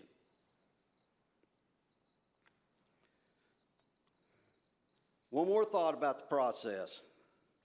This is the exact same process that you voted on last month when you approved our IT director. Our IT director was promoted from within. He was presented this body, and there was no issues with him. And yes, he was supported by his staff as well. I appreciate the comments that were brought forth earlier. And yes, I did interview 2 other people that did express interest and did not feel comfortable with having them serve as the chief of EMS. Therefore, I did not feel it necessary to advance him any further. And I had that conversation with them. So everyone that was interested had the opportunity to sit down and talk with me and have an open and candid conversation. I will stand behind Chief Poss and his service as EMS chief and his service with our EMS department for over 22 years. He has served with integrity. The accusations leveled are simply unfounded, or they dealt with other chiefs that were over him. A situation with a box, 2 boxes being knocked off a chair, or excuse me, off a table, seems a bit far-fetched to disqualify somebody to serve as chief when the rank and file stand behind him and the leadership stands behind him. The only thing standing in the way of EMS getting solidified and being at full capacity, which they are very close right now if they are not there, is this commission. And I ask y'all to please consider Chief Haas as our next EMS chief and affirm my confirmation for chief. Thank you. Thank you. Commissioner Janone. Thank you, Commissioner. I appreciate what the mayor's saying. It's been a arduous kind of process here. It's a lot of back and forth about who and why and what. And I have looked through this and I have worked through this process for a while. I've talked to lots of people. As you know, I'm involved in the medical field and I do talk to a lot of people. So a couple of things that I had concerns about in the process was, first of all, the job description. So in the job description, we have 3 job descriptions that were given to us, and there are various duties and qualifications that you need to have on the job description. One of them, you have to have a baccalaureate degree, and you have to have 8 years of experience. One of them has lots and lots of things that you need to know, which looks pretty consistent with a job description in the private sector. And I found it interesting. This was Chief Douglas's job description that they gave us. And one of the things that was on here was color discrimination, that you couldn't be colorblind. And that was in that process of interviewing several candidates for Chief Miller's job. this was used and that one of the candidates was colorblind. And it also said you have to have intelligence. Now, that to me is very, I can't even believe that's on here. That's just ridiculous, that would even be on a job description, let alone say you have to be intelligent. I'd hope everybody on there would be intelligent. So we have that job description with that information. We have a job description that says Sumner County job description, EMS chief exempt, job grade 14, supervisors, the county mayor. It also has a mirage of duties, but one of the duties, you had to be a baccalaureate degree and you had to have the 8 years of experience. So my concern is we have a gentleman that wants to be the chief of EMS. We don't have a defined job description for us to even map up with him, to even understand what his job qualifications would have to be, what his capabilities are, if he even meets the job description. So we're putting the cart before the horse in that respect. I would bring that to your attention. Also, as our Mayor Isabel had said, on March 6th, he had sent all of us an email that he met with us at the EMS meeting and to discuss the appointment of John Michael Poss. And he did have concerns about what would happen at the meeting. And there were a lot of comments at that meeting, and it was very open. I commend every one of them that were in that room for their openness and their willing to speak out. There had been a lot of, I don't know what you would call them, maybe opinions, rumors, I don't know, but the intimidation of not being able to speak freely, and that's a concern. So our mayor said that he wanted to talk to Russell Houskey and Dale Allen. Those are the two men that actually stood up in the meeting and said they wanted to be considered for the appointment. He says that he interviewed them, but I'm hearing that it wasn't that. But I can't argue with the mayor because I wasn't on the phone and I didn't get in the room with him. But there was never a report given back to EMS about that. And that was kind of blown away and never really discussed. So I feel like a lot of this process is being done for other reasons. I don't know, but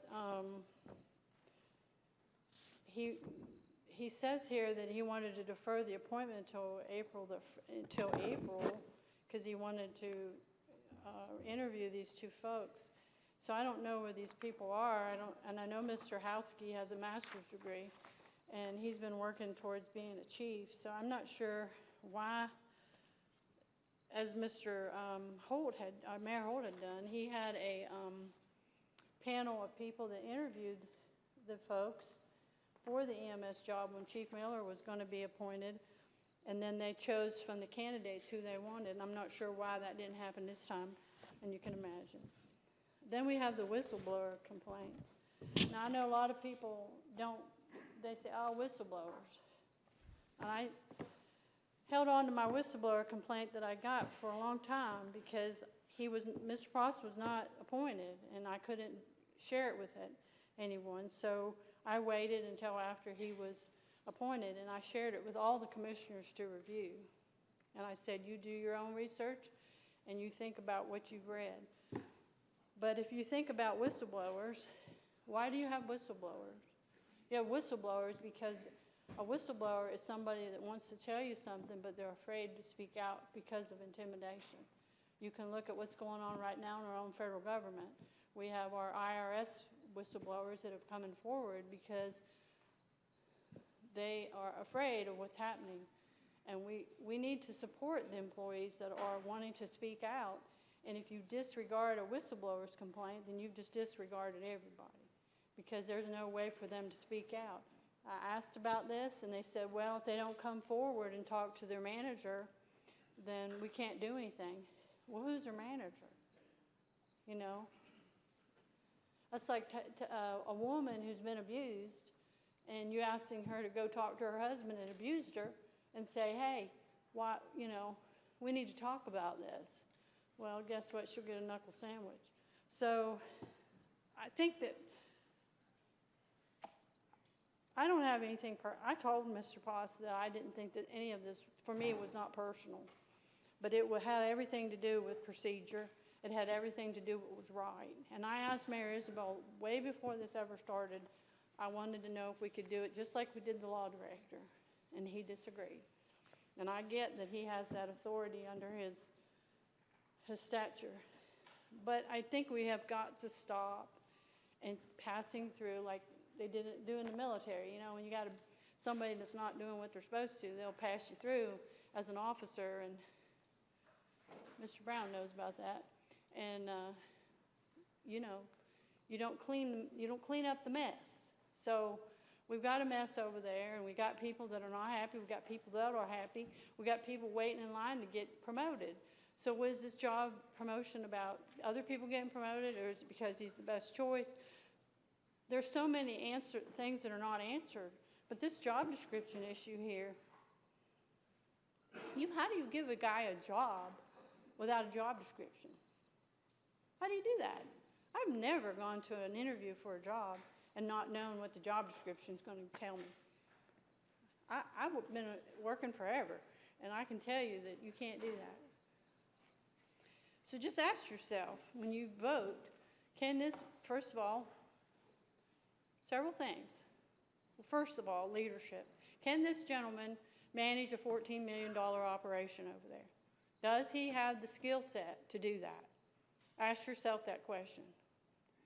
I bet he's a damn good fireman, and I bet he's a damn good paramedic or EMS, whatever. I believe in him. Does he have the job skills to run a $14 million operation? Ask yourself that question.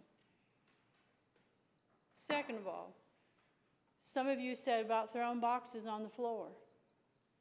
Well, I've been in management and director for a long time. And if I came into somebody's office and threw a bunch of boxes on the floor, not knowing what was in them, and didn't clean it up in front of my subordinates, what's that say about me? Is that leadership? I don't know. I wouldn't consider it that.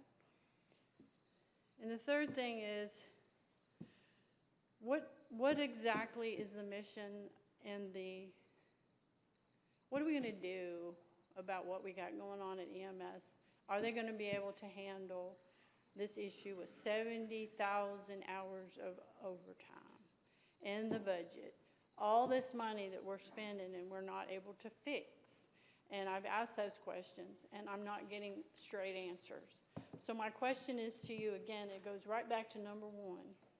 Is this gentleman able to run a $14 million operation, and are you comfortable giving somebody a job as a chief without a job description? Because it's not fair to him to take a job that he has no idea what he's going to be required to do. And that's how I vote no on this, because I cannot mentally, in my mind, wrap my arms around it. And so I ask you to say no, because it's not fair to him. Thank you.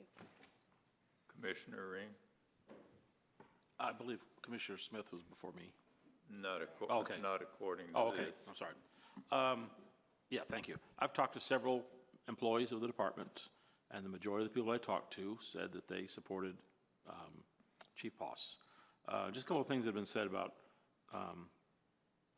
not enough employees. That's everywhere. I don't care where you go, everybody is talking about the lack of employees. And that's something we all have to deal with. Comments been made about not being paid what they pay in Nashville or what they pay other places. We're never going to pay what they pay in Nashville unless we want to pay Nashville's taxes. Same thing with the school system. I've known teachers who left Sumner County schools to go work in Nashville for $5,000 a year, $10,000 a year more. Okay, it's not going to happen. We're looking for people who want to be in Sumner County, want to work in Sumner County, and I believe that the mayor's choice is the best choice at this situation, this time. Thank you. Commissioner Miller?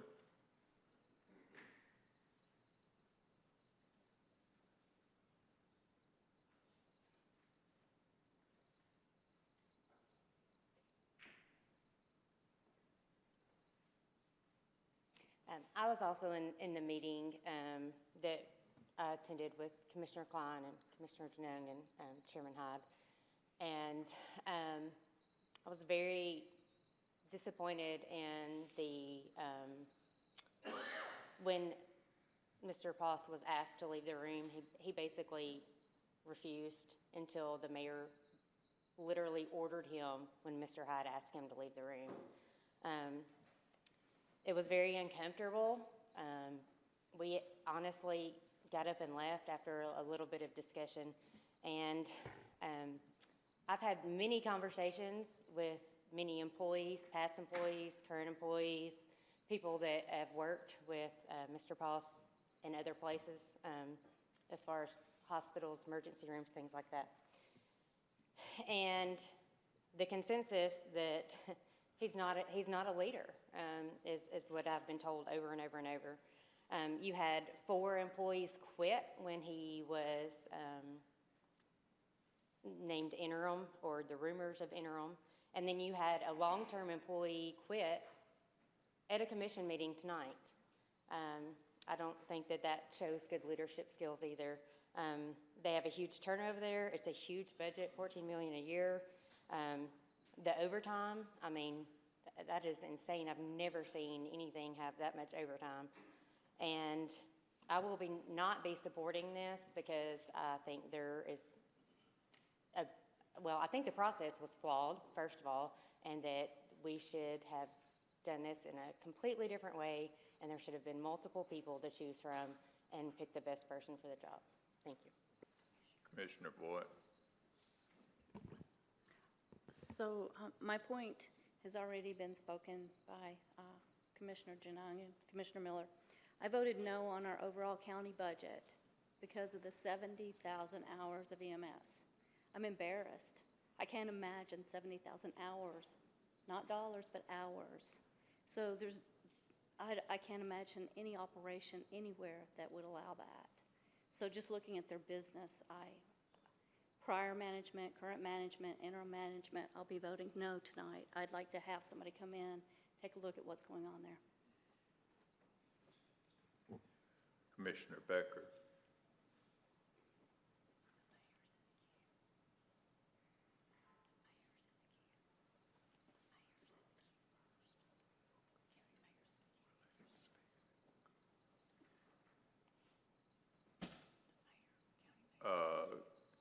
Mr. Mayor.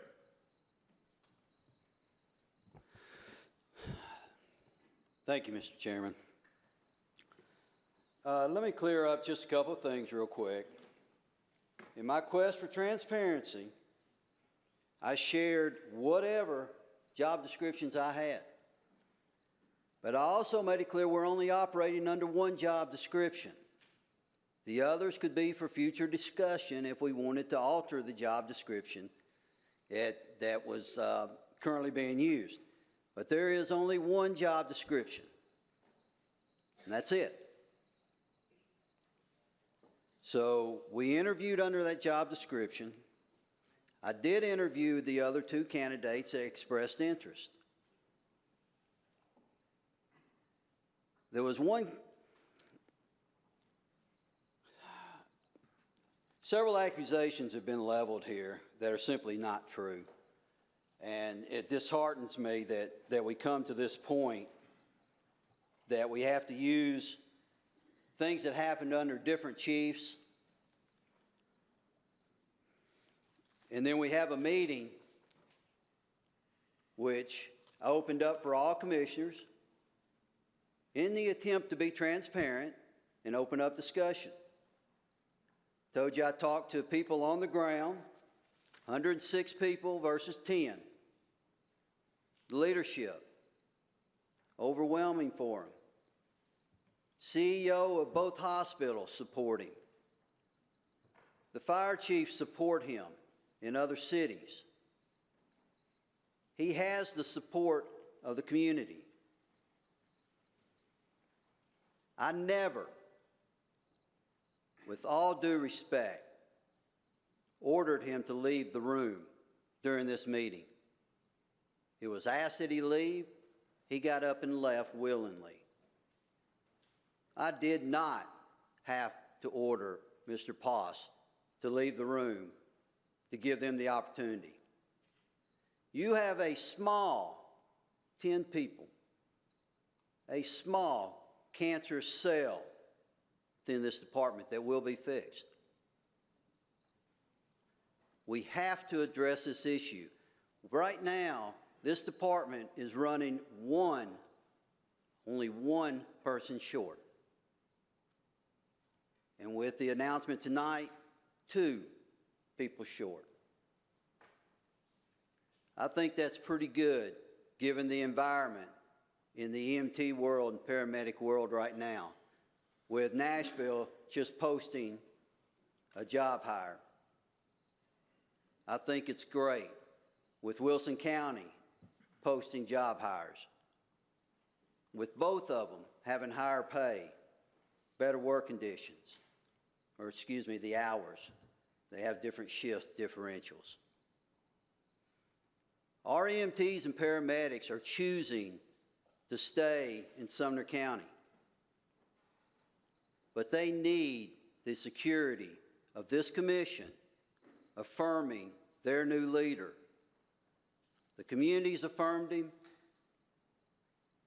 Our other first-line responders have confirmed him. I'm asking the commission now to please confirm him so we can move past this that has been festering since March. Thank you. Commissioner Becker.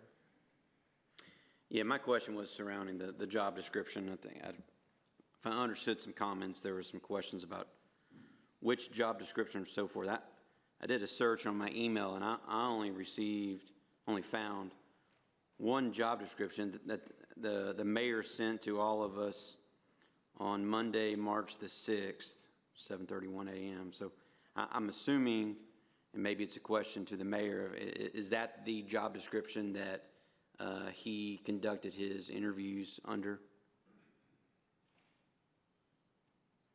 I'm assuming that's correct, yes. Okay, all right, thank you very much. Commissioner Jones. The job description's been talked about, but could we get which one it is? Just a Job description? I missed that last little part, I'm sorry. It's the one that was sent out to us. Okay. Okay, and then to the other point that the mayor was making about the small 10-person or so cancerous cell, was that a threat, or is there a plan in place to make them happier, or I'd just like to get some clarification on that. There's a lot of people probably fearful about that. I really would not want to venture into that. It could be taken in any number of ways, but I prefer to take it that it's going to be mended if it's broken, fixed. I don't think the other, we get into a debate, I don't think we'd resolve anything. Thank you, Mr. Chairman. Commissioner Brown. Call the question. All right, question has been called.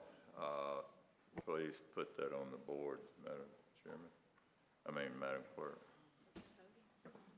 On question. Is there a second? Second. All right, second. All in favor say aye. Aye. I think overwhelmingly, unless someone wants to challenge that. All right, this will be placed on the board then. I think you already have that on for the actual hiring. Each commissioner records your vote. We already have, wait just a moment. I heard a question. We have a motion and a second, so that he has been nominated. Yes. We voted on that. All right, this that we're voting on now is the appointment of Chief Poss into a regular position from interim. Okay.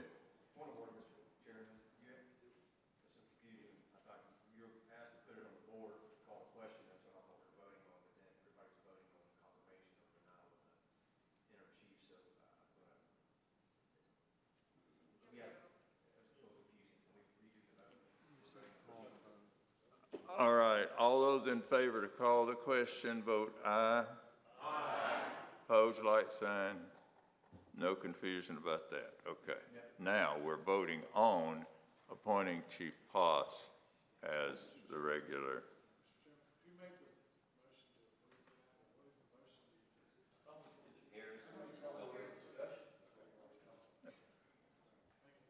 Okay. All right, Madam Clerk.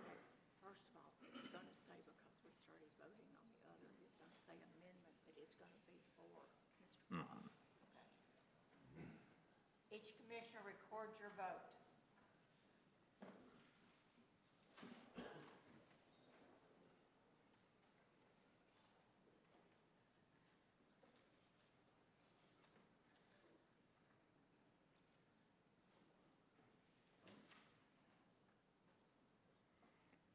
With 14 votes yes and 9 no and 1 abstention, this motion passes, and Chief Poss will be named the regular permanent chief of the EMS.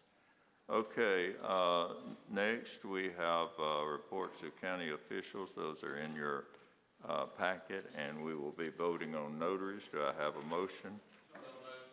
All right, motion by Commissioner Lamberth, a second by Commissioner Ring, and we will place that on the board. Each commissioner record your vote.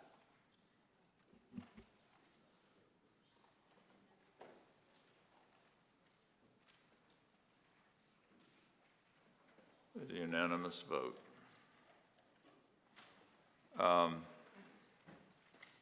Report of Standing Committees, Health and Emergency Services. Education. Yes, Mr. Chairman, the two that are up right now, one is for the ISM grant for Merrill Hyde. This is to help them get the marketing and all the other CTE equipment that they need to update the school. The second is also for classified employees, primarily the educational assistants for special education teachers. All right. Motion to group and approve? All right, all in favor signify by saying aye. Aye. All right, we did vote to group and approve, and now that will be on the board for approval.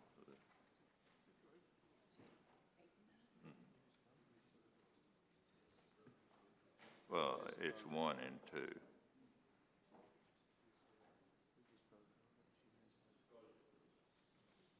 Chairman, I believe we just took that vote when we grouped and approved. Yeah, we approved. I'm going to, we could have chosen not to group and approve. So I'm gonna say, just to make sure, we'll put it on the board and just to be sure. All right, Madam Clerk? No, it's grouped now.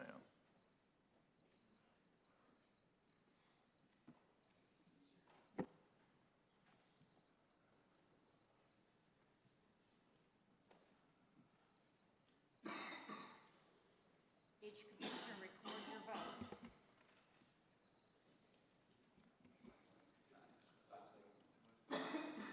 We're not able to vote.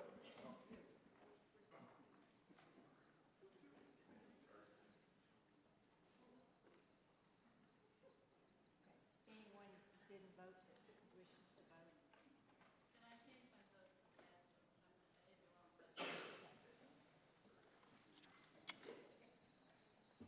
All right, with 23 affirmative votes, that passes.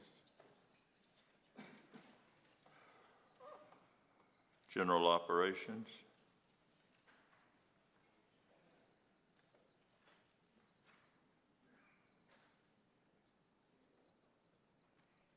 Thank you, Mr. Chairman. This is a resolution for the legal department in the office, their office here. There's a vacant 2 offices adjacent to their office. They will be bringing in 2, possibly 3 new employees. They're fairly crowded now at the time, and this will help them bring on these employees and have room to work, to move around. They only need one door cut in, the costs will be very minimal. If the mayor is approving of it, we would have the maintenance department go ahead and cut the door in. Cost of the door would be very minimal. Was it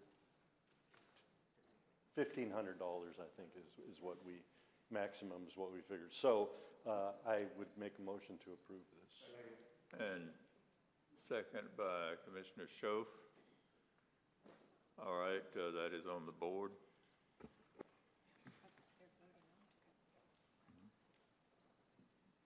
Each commissioner records your vote.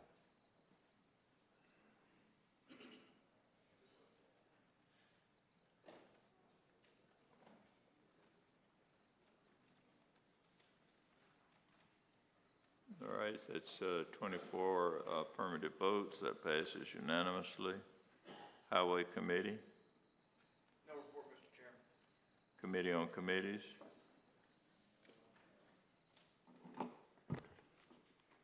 Thank you, Mr. Chairman. Regional Planning Commission, 4-year term, Deborah Holmes to replace Gene Rhodes as commissioner. Okay, a motion and a second. All in favor signify by saying aye. Aye. Opposed, like sign. Pardon?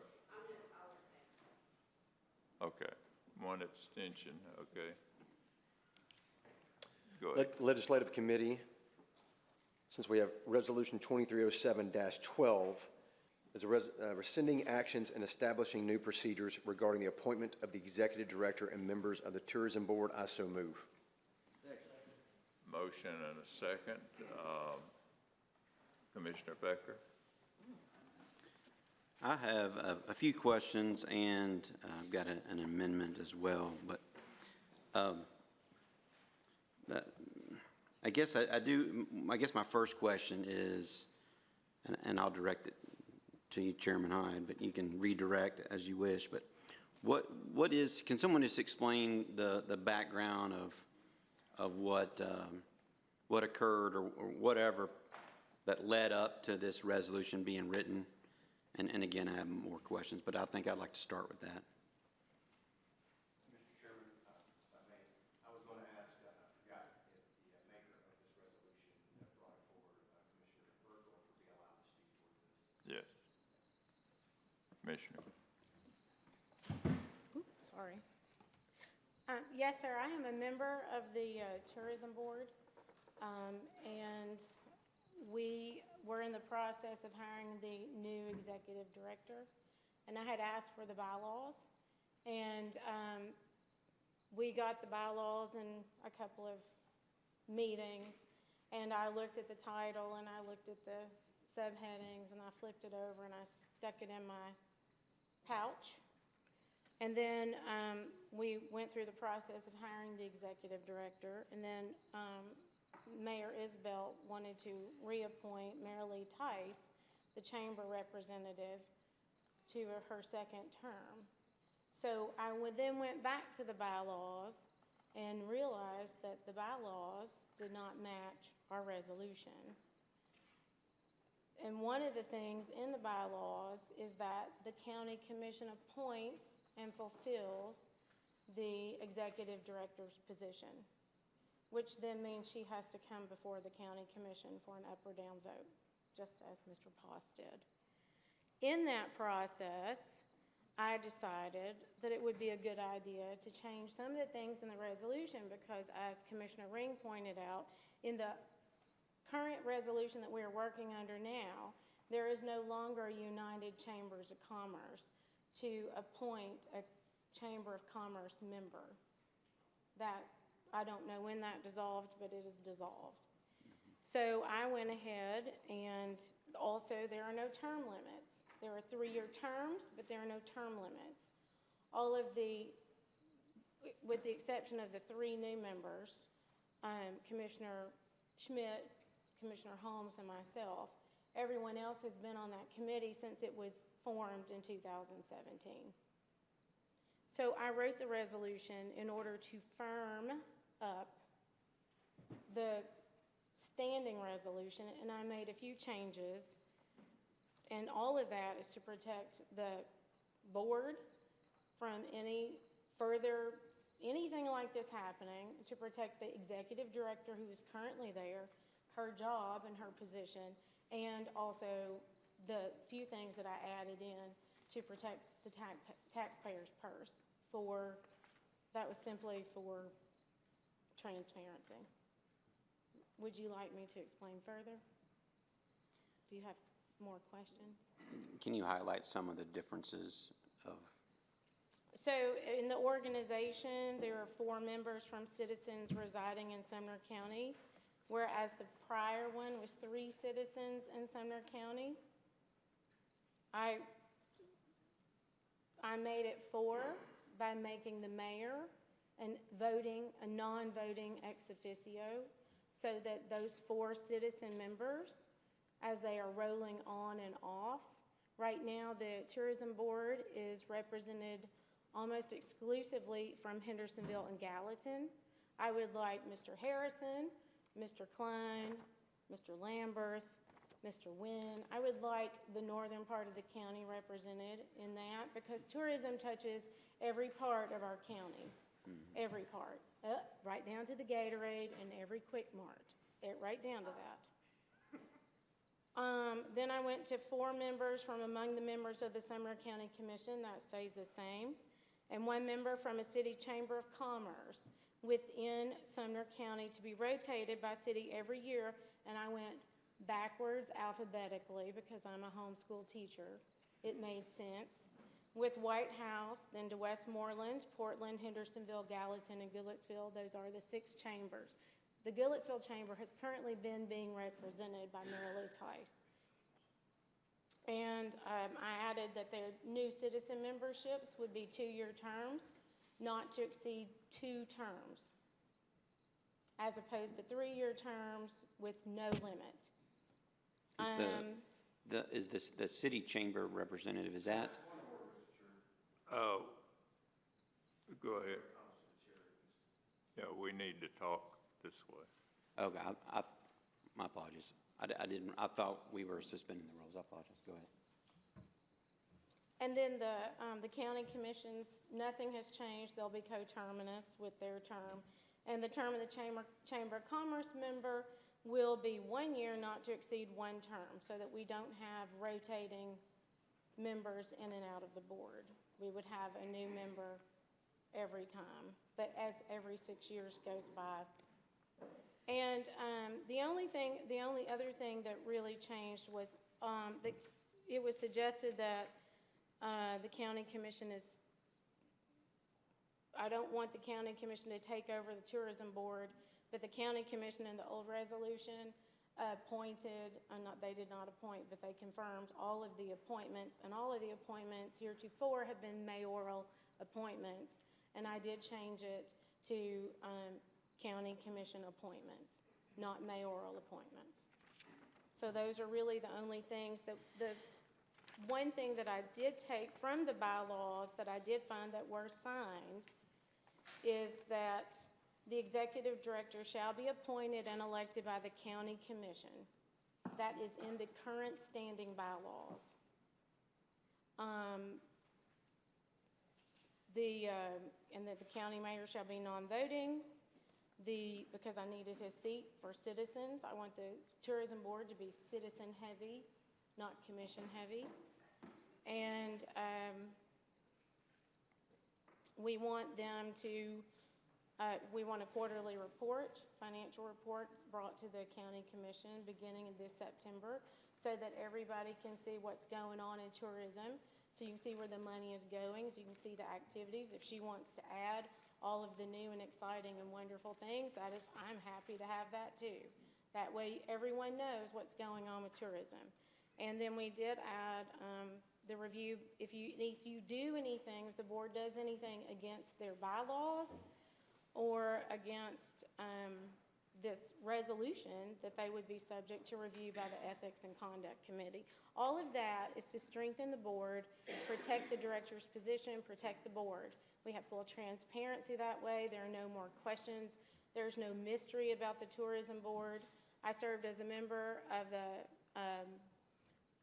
Mont Haven in 2000 to 2001, I was a member of the Arts Council in Hendersonville, and it was at Mont Haven.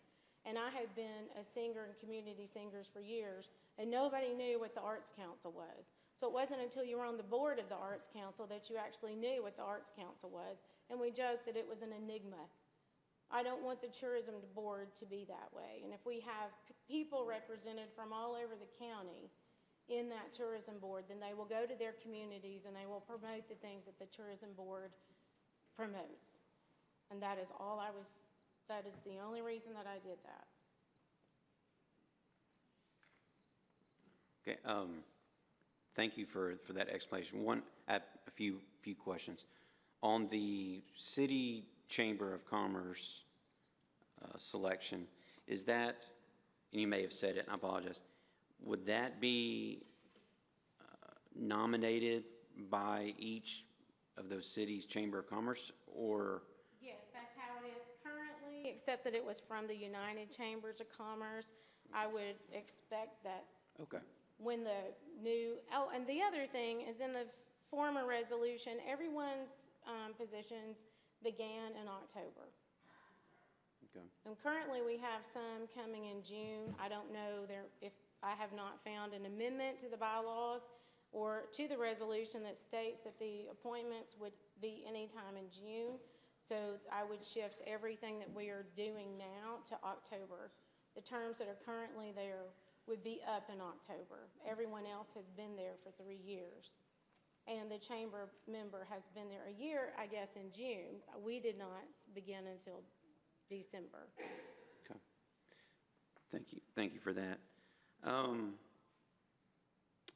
I may have some other questions, but I'm going to go ahead and maybe focus on an amendment that I'd like to make.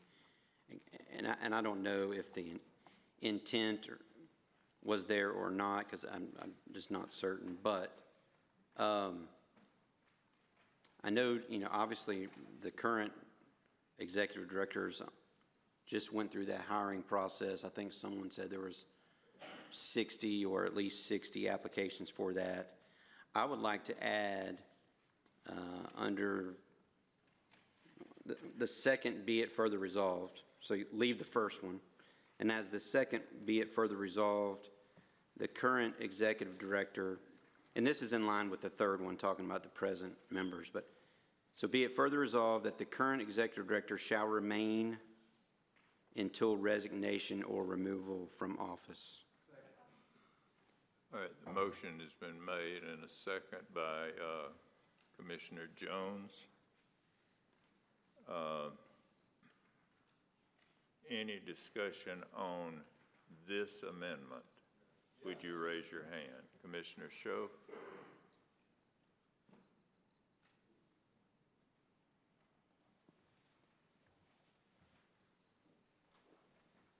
Thank you, Mr. Chairman. So a couple, just a note here on this amendment. I didn't read anything in this resolution that was specific to any position. And, I'll state for the record, I would be against changing the current director until such time as we have good reason to think that needs to occur. However, I don't think it makes sense to build a resolution based on a specific position. It's not good architecture for a resolution that's designed to be general for how a body should operate. So while I certainly agree, and again state for the record that I would be opposed to any change in personnel at this point, I don't know that I would be for this amendment because I don't know that it fits into the structure of what should be a general resolution for the operation of the tourism board. Thank you, Mr. Chairman. Commissioner Schmidt?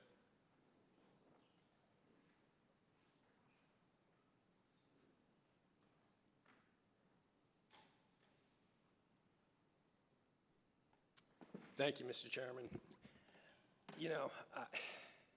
This girl was, I say girl, don't mean to be disrespectful, the young lady was hired, approved by the board. I came out and, saw her resume. She came, spoke to us, and showed her credentials. She's achieved everything ahead of schedule in her schooling. My position is to give the kid a chance. And I know I'll probably leave this room tonight with some people hating me for it, but I've given a lot of thought to this. This has been wearing on me. I'm a person of my word. When I looked at her and her credentials, I backed her. I even said to the other board members, let's give her a chance, because if we don't, who else will? Just like the private sector, there's a probationary period. Just like a lot of us have day jobs, if we don't perform to our abilities, we have someone we have to answer to. So I think the fair thing to do would be to leave her in this position. And I know, there'll be some people upset at me tonight, but I've given a lot of thought to this over the last several days. If she's not the person for the job, her job performance will show that. So I think the amendment, is proper. I would say, maybe revisit it in, the 90-day probationary period and bring it to the full commission and let her, let Ms. Green come up here and just discuss what she's done in her first 90 days of the probationary period. And, if we want to bring it to the full commission then, at least give her the opportunity. It's my position. Thank you. Anyone else on this side wanting to speak to the amendment? Commissioner Mansfield. I'm just a little confused. This is a resolution about really the makeup of the board, so I'm not sure why we're talking about the position of the director. So I feel it's a little bit out of bounds. But additionally, if there is an issue with the bylaws in the resolution that was violated by the current tourism board, whether intentionally or unintentionally, I'm assuming it was an honest mistake. But I guess the intention of this resolution, reading it is, and listening to the commissioner speak, is about rectifying the problems with that. So it's almost like if the current tourism board is like, oops, we made a mistake, we need to fix it. It's like we're going to put an amendment that's going to cover another oops. We're making a mistake, we want to fix it, and just keeps on promulgating that further and further as we go down the line. So I guess I don't really see the need for this amendment. I agree with the commissioner here stating that I have no problem with who the director is. I don't know the director, so I don't even know what this is a discussion. I'm just reading this as a resolution on cleaning up the board and how the board operates in order to get it into compliance with state law, and also with how county government operates. Since this is not a typical nonprofit, this is a public entity that's through Private Act and takes taxpayer money, and under Tennessee Code annotated, it's under the purview of the county commission, the county legislative body. So I think this resolution is fine. I'm just confused on why this is even being brought forward about the position of a director. I don't see any relevance or bearance on this personally, so thank you. Amendment only. Commissioner Jones. I was going to make the amendment if Commissioner Becker didn't. I do think there's a need for it because there was a statement made that left that position in question. It stated that that position was hired without authority, and this would correct that action, which would lend itself to think that she may have to come back forward before the commission. If that does not have to happen, and we can get clarification from the law director on that, then I'm fine with the resolution as is. I like everything about it. But I do think we need to protect, as Commissioner Bergdorf said, the position, but also the person in the position this time. So if we could get clarification on that from the director, then I'm fine with letting the amendment go and just keep the director. I will allow the attorney to speak to that if he so chooses. It's premature for me to give a decision on that because once you clean this up, then you clean up the governing documents of the board, and that's going to dictate the terms and how these things are handled. So I don't have any final ratification of how this board's going to function yet, so I can't answer that question yet. Mr. Chairman, without a ruling an opinion from the legal director, I think this amendment is totally fine, just to protect the position and the person in it. I think that would be okay. All right, Commissioner Bergdorf. I agree that if we bring her employment into this resolution, I don't like that because her employment is safe right now. She was voted in against the bylaws that are signed and currently stand. Those bylaws said that she must be, this position is appointed and fulfilled by the county commission. In the charter, in the bylaws, she is the president of the company. The county commission, she has a $750,000 budget. I think it behooves the county commission to appoint. The board can choose who they send here, just as the mayor chose who he sent here from EMS. But the board, the county legislative body should do an up or down vote on her. She is an excellent speaker. I have no problem with her coming here and making a presentation to us, to show us, and I think she's competent to do so. But if we pick and choose and we create a resolution around a job, a person, and not the position, then what good does it do to even have the bylaws? We can correct the bylaws in the board meeting. The board of directors can correct the bylaws. We are here to create a resolution to protect the position, to protect the board, and to protect the taxpayers, not a person in a position. And I am very sorry that this happened. I will take responsibility. I had the bylaws, although they were unsigned, the copy I had. Had I read that, we would not be here tonight because we would have dealt with it 3 months ago. But I do feel like this resolution needs to pass in its current form and let the board deal with the bylaws and what we will do with the current director going forth after this resolution. And that is all. Amendment only. Commissioner Janan. Thank you. I agree with Commissioner Bergdorf. I don't think it's appropriate to write an amendment or write a resolution and then make an amendment to protect a job for someone. But I think she's very qualified. I liked her when she was up here. I thought she was very knowledgeable, sounded like she had the experience, and I didn't see where she wouldn't be probably up or down by the commission. So I think I don't understand why there would even be any question about her qualifications, but I do think that when you start picking and choosing a resolution and piecing it with this one and don't want to offend that one, you're going to run into trouble. And so for her, I think her best interest would be to want to be approved by the commission. And that's how I feel about it. I think she's right, that it needs to be that way. Commissioner Sullivan. I'm going to support the amendment.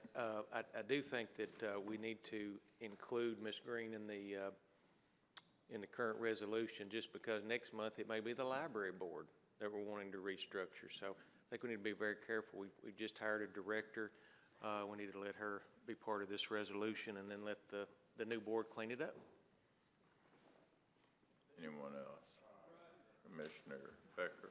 Yeah, I just to comment on my support for including this. I mean, elsewhere in the resolution, we talk about what's going to happen with the other board members. So I think it's very, very valid of what would happen with the current executive director. So, Commissioner Teachner. I'm not sure if everyone heard that. Mr. Chairman, I just want to say, anytime that the county commission is involved in any way that there's funding going out, it is set up to give the people more of a say-so. And if we're doing our job, listening to our constituents, then the right answer will come easily, because we'll know exactly what the county wants. if there's any moment whenever that we stop listening to the people and we funnel it down, and when the bylaws that Ms. Bergdorf just spoke about, if she was elected improperly, then that's something else to be addressed. But regardless, we have to move forward to where that we can honestly say that we're giving the most transparent thing to the people and sticking to it. We have to hire appropriately. We have to follow these bylaws are put into place, or else we just throw them in the trash and don't follow any bylaws. And so I think that must be said, that this is not a decision on any one action, but just correcting the bylaws. It seems like a very straightforward, everything I read through in the resolution seems very straightforward. So just had to say that. I'm always going to be for giving the folks out here more control than the folks in here. So. Commissioner Show. Thank you, Mr. Chairman. I'm going to try to maybe solve this problem. I don't know that it's on the amendment, but what I'd like to do is make a motion to add to the agenda under legislative. It would be the new third item under legislative, a motion to confirm Ms. Zoe Green as the director.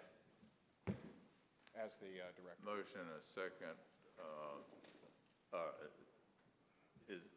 That's an amendment to what we're doing here? Well, it would be separate. I think appropriately it would be separate, a totally separate amendment.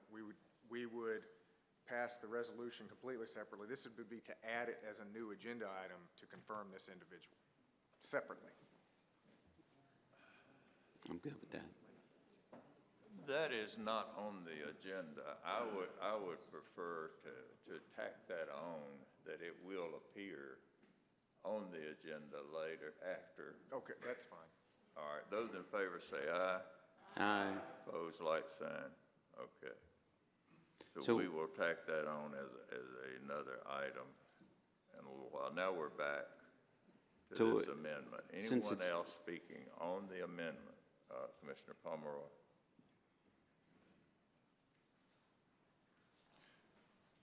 Yes, I am confused because I appreciate the effort to clean up the bylaws, and I think the confusion, that is what the amendment supposedly is about, and then we're talking about a job. So I think we need to get in order with the bylaws.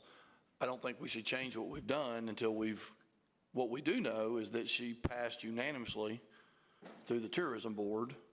So I would suggest, I'm going to be voting no to everything, that we would get it back on a motion for us as a body to vote to confirm her and then work with her. I think that's what Commissioner Schoaf said, but I don't think we should vote to change this until the new director is confirmed, if we've not legally confirmed that, so that they could be confirmed, and then we could say, hey, we need the Tourism Board and the County Commission's bylaws to match up. That would get us in compliance. Maybe I'm missing something, but that seems like that would get us in compliance. Amendment, So Commissioner Becker? Yes, what Commissioner Schoaf? Did we just add an item to it? Yes. Okay, then I will withdraw. Does the second withdraw? All right.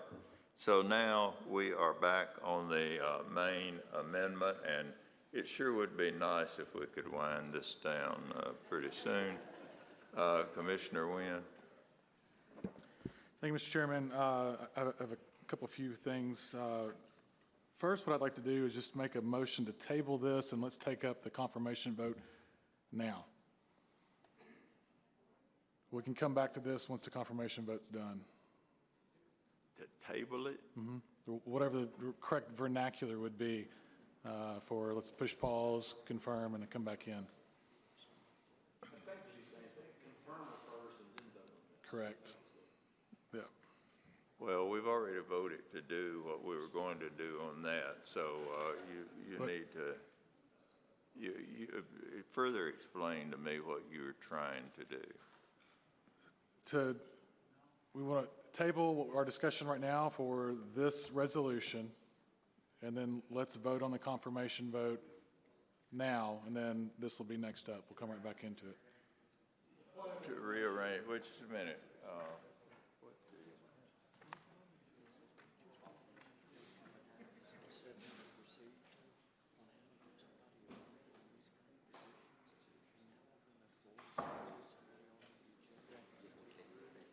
Absolutely. Yeah.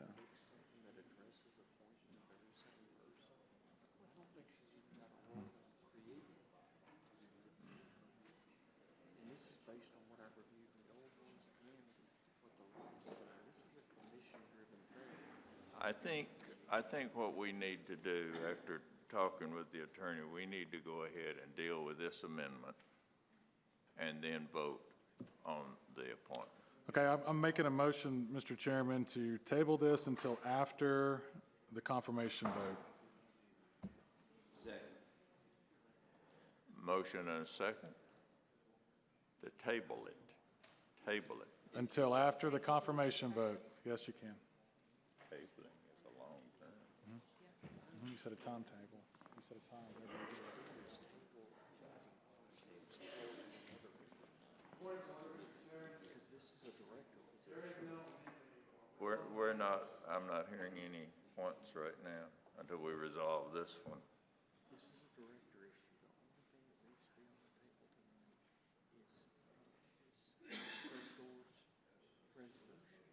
Deal with that. If they want to vote on it, fine. They need to roll it and get in line like we do. The attorney is advising, strongly advising, that if we're going, that we need to deal with the amendment that's before us and not deal with anything else except at another meeting. But I will hear your motion and your second. All in favor signify by saying aye. Aye. Opposed? No. Okay, noes have it. Okay. Call for we're back division on to- that. Did you want to speak? Are you finished? No, sir, I'm not. So just a couple questions here. So what's not working with our tourism board today? I don't know that that's an issue here of what's working and what's not working. I'm just trying to figure out what, as far as like this, we're restructuring, so what's not working today? Well, I mean, quite often you restructure things. You restructure the U.S. Constitution through amendments. I mean, as time goes along, you need to restructure. It doesn't have to be anything wrong with it. So we're just doing it to do it? Is that Pardon? the answer? We're just doing it to do it? If that's what you think. Well, I mean, that's what you're saying. I'm asking you a question, Mr. Chairman. And I don't know. Okay, thank you. So my next question, and maybe it's something for somebody on the tourism board to answer, is has anyone discussed anything with the cities as far as any of their concerns or what their concerns might be with the operation of the tourist board? No, we're not going to do that. Let me make this one broad statement. This commission cannot operate efficiently unless we do our homework. We need to go to committee meetings. I come up here to every single committee meeting. I get data that is sent to me from the mayor's office, other commissioners, other committees, and I study it. And I don't come in here and ask an umpteen million questions about anything because I pretty well have debated it in my mind, studied it, and I know what direction I'm going. And I do not want this commission to turn into, and I won't as long as I'm here, allow it to turn into just everybody just generally discussing things that they should already come prepared to do. So my answer to you is we're not going to get into talking to other commissioners. You express yourself, and we will take it. Well, so then I ask you, the chairman, do you have any knowledge? No, I don't. Okay, thank you. That's all right. So when we look at this, and I think Ms. Green even mentioned it too. I mean, it was $89 less for local taxes. So just pointing out that it's essentially 12 times more of a benefit, this committee, the tourism board here, than our recent tax cut for the actual taxpayers. So this board is really important. And while I like some of the things in this resolution, I do have concerns on several areas. One being it's the term limits. I'm not against term limits, but also too, having served on multiple boards where you have consistent turnover, you lose tribal knowledge. You lose knowledge of what's worked, what hasn't worked, and so you essentially get into a rut of trying the same thing over and over and over again. You define insanity. So I'm concerned there that with the term limits, I mean, I would be okay with maybe non-consecutive terms after 2 terms, and take a break, but also but just not like, hey, you can never serve again on here. You know, because what this board's doing is working. When you look at the data, I know you mentioned data and doing homework. Well, here's a little homework. Looking at data from the Tennessee Department of Tourism Development, looking at 2021's our latest information that came out. You know, we can attribute a lot to this current board and their current composition. You know, it's got a performance trend. It's going upward. So each year we see more and more revenue come in. Local taxes altogether can be attributed of $6.09 million. As far as direct employment, you got a little over 1,300 people employed as a direct result here, or can be attributed to this board. So there's a lot of things that are going on that are great and that are working. And, you know, some of these, I won't say are wholesale changes, but some of these would essentially disrupt a lot of that's going on. And we would almost be doing a reset and a reboot, and I don't know that that's necessarily needed at this time.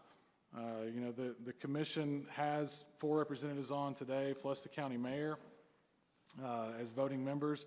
So there is representation for the county, accountability for the funding, as far as through the elected public officials. The reporting can easily be done through our Committee on Committees updates. So there's a lot of this stuff that can happen today that we're just not doing. We as a commission just aren't doing. So I just have concerns there. That's all I've got. Thank you, Mr. Chairman. Commissioner Ring. Yes, sir, thank you. A couple of things. I've been on the tourism board for some time, and there is institutional knowledge is very important. Comment was made about representation. Prior to his leaving the county commission, Billy Gamenden, county commissioner from Portland, was on the board for 4 years. As has been mentioned, Mary Lee Tice is from Goodlettsville. The tourism board is a nonprofit entity. It was all changed by a resolution of this county commission a number of years ago. I believe, from my recollection, that the bylaws was submitted prior to that and was never updated after that. The commission is the committee is having a meeting tomorrow night to update the bylaws. I believe that this is premature. There's some things in here that I like, some things I'm not real wild about. Yes, funding for this tourism board does come from what's referred to as the bed tax, the hotel motel tax. However, there are other agencies, nonprofits, that are also funded by this commission. We don't approve all the fire chiefs of all the volunteer fire departments. That's also, that money comes from this commission. We don't approve other people who are agencies that we give money to. I believe that the board, who's most closely responsible for what goes on with tourism, should be the one who appoints the director. I also would like to see the county mayor remain as a voting member. Over the years, the county mayors have given a lot of, have been very helpful in working with the tourism board. Some of the other changes I don't really disagree with. But because the county commission, or the tourism board, is going to be working on the bylaws tomorrow at a meeting, I move that this be postponed until next month. Motion. Second. Motion and a second. Any discussion on this amendment? All in favor say aye. Aye. Opposed? No. Okay, noes have it overwhelmingly. Okay, Commissioner Mansfield. Thank you, Mr. Chairman. I just want to correct some things that were said incorrectly just a moment ago. The tourism board is not operating like a nonprofit volunteer fire department, which is a true non-governmental entity, and we have no business telling them, you know, in anything with nonprofit. Fire departments is not a part of county government. They are a nonprofit in that sense. Tourism, however, according to TCA 7-69-102, is a development authority created pursuant to this chapter in this Public Act. And it says it is a public body, corporate and politic, performing a public function on behalf of its creating municipalities. It's a public governmental body acting as an agency and instrumentality of any municipality or county or combination with respect to which the authority is organized. Going back to what Commissioner Teachner said, this board is different because it is taxpayer funded, it's taxpayer run, it's a taxpayer initiative. So the county commission has every authority to be in this because the state law says so. Another thing is, I just want to address is, it's interesting, an argument was made, I guess, against this in an ironic manner that as far as the term limits of members, the fact that people have been on this board for 6 years and you didn't even know the bylaws. I mean, the continuity of this obviously doesn't make a difference because you have people who don't even pay attention, who've been on the board. So if anything, hopefully it'll create some freshness and fresh ideas and people who pay attention to details. I would like to make an amendment, speaking of members, as members who haven't shown up for a year on this board and are still standing. I would like to apply the same amendment that we applied to the county commission, and I can provide this to you shortly so you can restate this if necessary. My amendment is as follows. Any member who is absent for 2 consecutive meetings may be permanently removed from the board and replaced with another member by the committee on committees from whom those who express an interest in serving on the board. For a member to be removed from the board under this resolution, the full commission must approve the recommendation from the committee on committees. And I so move. Second. Motion, second. Any discussion on this amendment? Commissioner Ring. Does this apply to those members who are appointed by? Who are county commissioners? Because in the past, we've had that discussion, and we were told that because we could not do that for county commissioners, we could not do that for anyone. What would be the intent of your motion?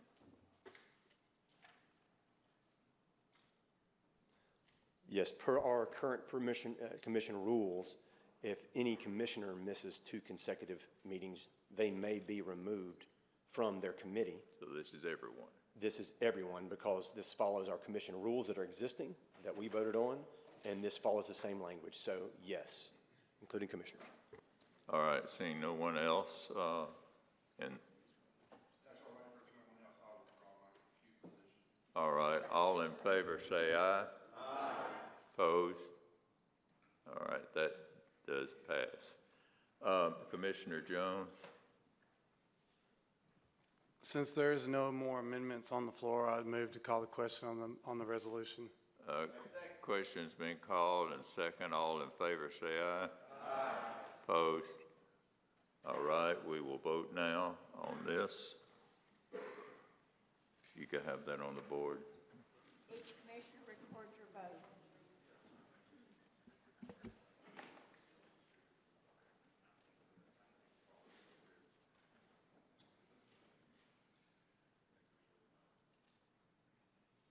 Okay, the vote is 20-3.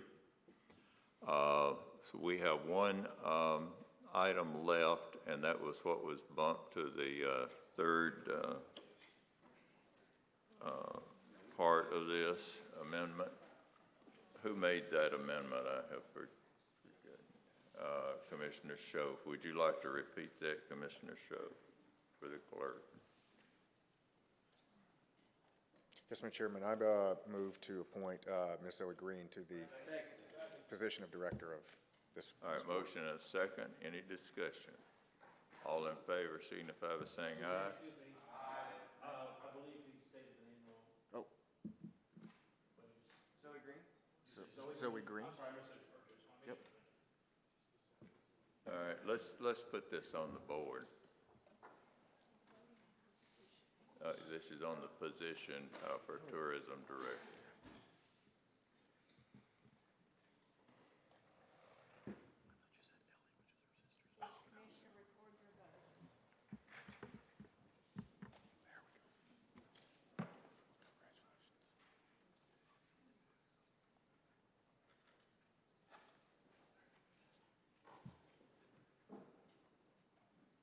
All right, that passes 20-4.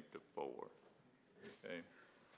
All right, at this time, before we go to water, we're going to go to the restroom.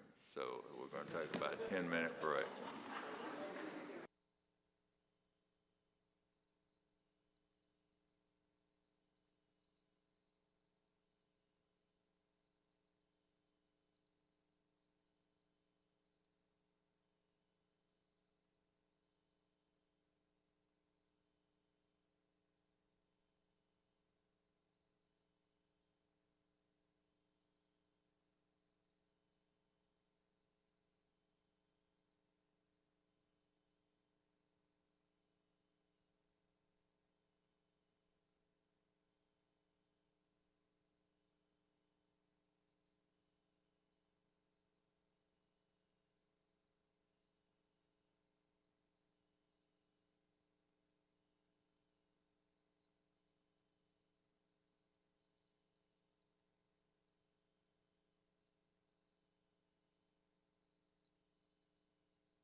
All right, we are now on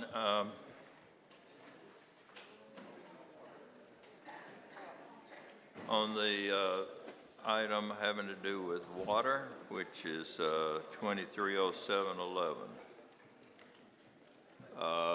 Commissioner Mansfield. Thank you, Mr. Chairman. We're going to be talking about Resolution 2307-11, which is authorizing the county to apply for collaborative T-deck competitive ARPA grant for regional water improvements. But before I make this motion, I do want to discuss and address some things that were said during public comments, and also address some misnomers about this resolution. I heard the former Hendersonville City attorney come up here and speak, and I'm glad he caught himself on insinuating that this resolution might be illegal.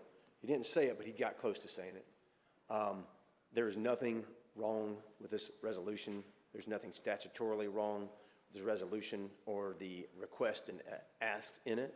So just wanted to correct that on the record. I also want to talk a little bit about all the claims of this county commission approving developments and building and permits.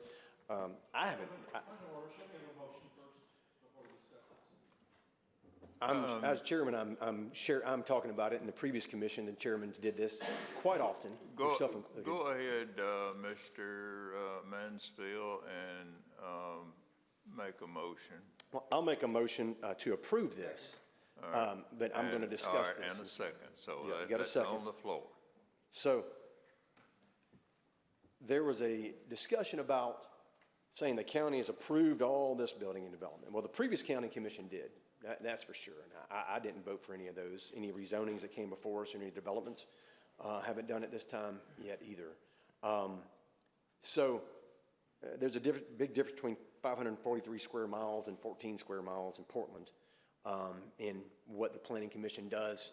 Unfortunately, a lot of things that come through the Planning Commission does not come to the full county commission. And that is, I wish it did, but it just doesn't because state law doesn't allow for that. The spirit of what this resolution does, it is a win-win for the citizens of this county. It is a win because it fulfills, I printed this off today because Mo Taylor's name was mentioned tonight.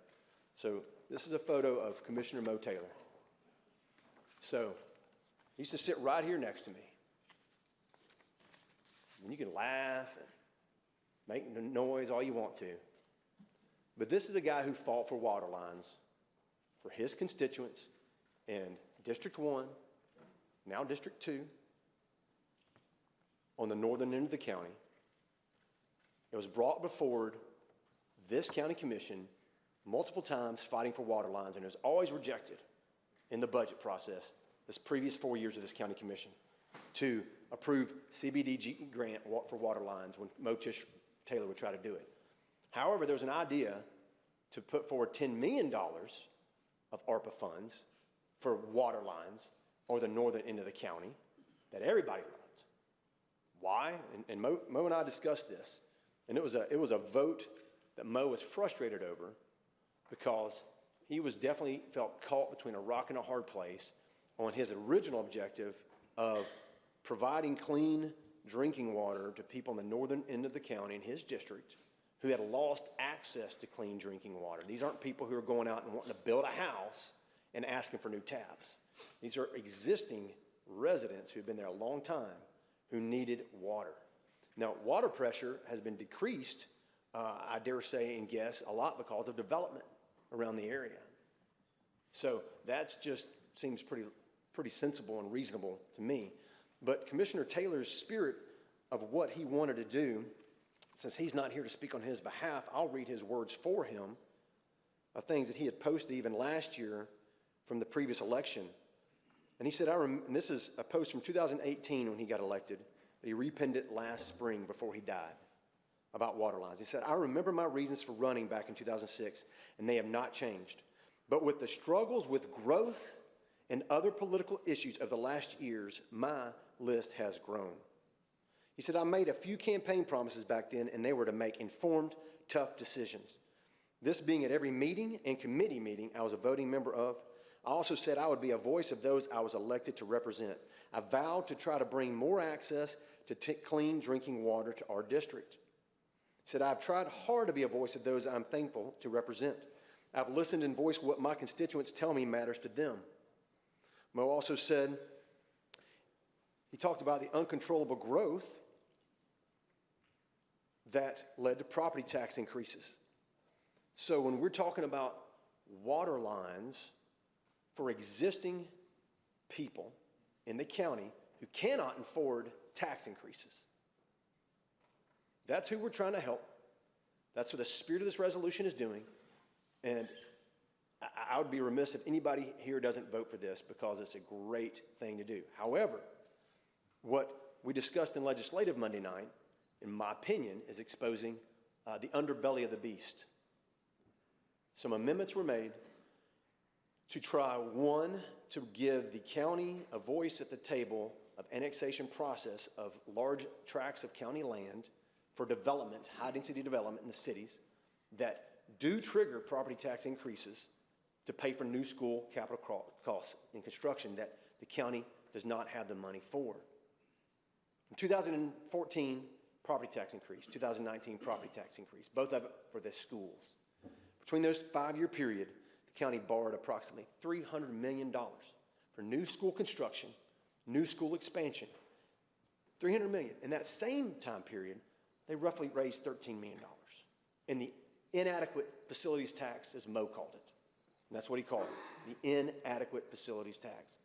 So the second part of this, if you are sincere and genuine in your desire to provide clean drinking water to underserved people in the county, of which we've heard 80% is for, then I don't see how anybody could fight against this when we're asking, we got cities, including Westmoreland, who wants to approve 1,200 new homes for development on a couple hundred acres that they're annexing out of the county.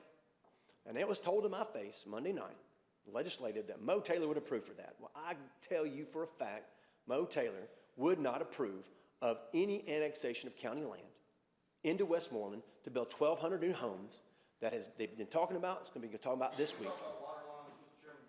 Yes. I'm talking about this resolution. He has the floor.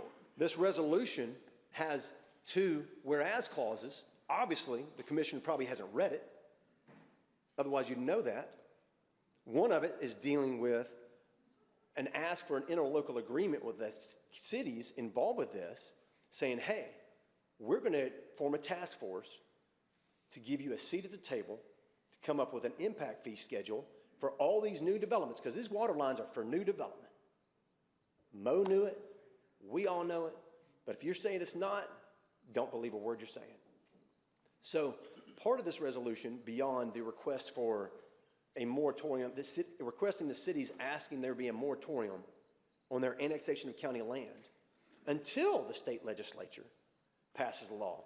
It's incorrect to say that the state legislature is going to pass this. They killed it in committee this year because of cities like Gallatin and other cities in Sumner County got that bill killed in committee. So don't tell me that there's a bill coming for annexation that gives the county a seat at the table that's going to pass the state legislature. It's already failed once because Home Builders Association, Realtors Association, politicians, they like growth. It's an insatiable desire. And Mo Taylor, in the spirit of this, he formed an waterline ad hoc committee as a part of to get these waterline grants. Now I understand there's pressure issues, there's capacity issues. I understand Portland has drought issues. We want to help Portland. We want to help Westmoreland. But Mo Taylor would not have agreed to annexing all this land and building all these developments, because the arguments against the development right now up in the northern end of the county, we don't have water pressure. We don't have water. We don't have fire hydrants. Well, guess what this would do? As it was said, it would provide the water pressure. It would provide the fire hydrants. This is what it's all about, new development. So we're trying to keep these cities honest. When they say it's not about new growth, it's not about development, great. Then you'll agree to these proposals. for a short period of time so the county can have a seat at the table to really help the people that we say we're going to help. And the county's already approved $10 million for this project. Unanimously, I voted for it. Mo Taylor voted for it, $10 million. Already in the bank, ready to give over for this project. So I just find it disturbing and highly disingenuous that somebody would disagree with a reasonable proposal of something that I've been preaching for 5 years, Mo talked about continually, about the cities who do cause us pain with their growth. To be able to finally, if you're serious about Waterline and serious about helping people, then you should be serious about responsibly managing growth in Sumner County in a way that pays for itself. Citizens don't care what another city does as long as they don't have to pay for it. But when you forcibly confiscate tax dollars to subsidize growth to profit somebody else, that isn't capitalism, that's socialism. Plain and simple.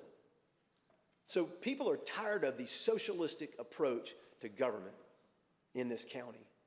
In this solution, Commissioner Shove had a good proposal. I had proposed, it got shot down, just to give you a little explanation of why this changed a little bit. Part of what we discussed Monday night was we only had a week's notice on trying to approve $30 million for Waterline grants and solve problems. Wasn't enough time, a last minute, like sky's falling, as always. So we try to come up with proposals to protect the citizens and protect the taxpayers. Because if you start opening this up and it's a pipeline for new development and growth that's going to push people off their property that Mo Taylor was trying to protect, that's a bastardization of the process. It's wrong. It's just wrong. So the spirit of this is I had put forward a proposal to try to limit to a moratorium on just 1 acre lots per one residential unit, which is a much more manageable approach to growth until we could figure out something as some kind of impact fee schedule to pay for new school construction that doesn't exist, give the county a seat at the table to prevent people from like Westmoreland wanting to annex 400 acres and build 1,100 homes in Mo Taylor's backyard that he would have disapproved of. I've had his constituents reaching out to me. I know they've been reaching out to their commissioners in Westmoreland saying, we don't want this. Help us stop this. Well, this is a solution to help the citizens of Westmoreland get clean drinking water, but also protect them from predatory development.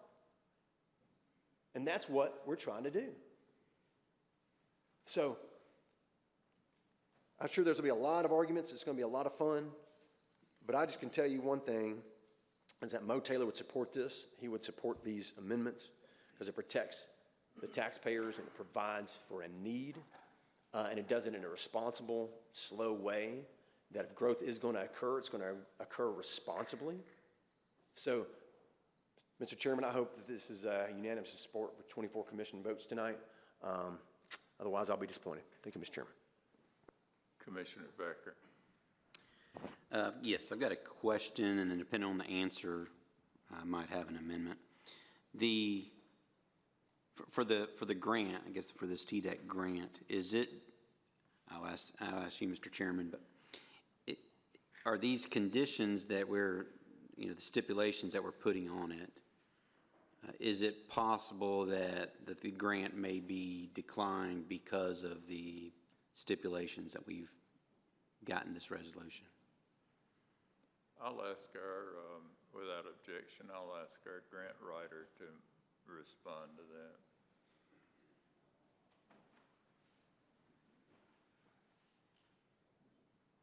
Okay. You can go there. Yeah, it's all right. Yeah. We did ask the question to TDEC, but we did not get an answer back in the short time frame in the past week. Typically, when you receive federal grant dollars, you cannot deny beneficiaries when you're receiving the grant dollars. So if this was a CDBG project, you would have to provide service to all individuals. So if you're looking at it from that standpoint, you wouldn't be able to put a moratorium on certain areas of development. If that property needed to be served by water, then you would be required to do that. So.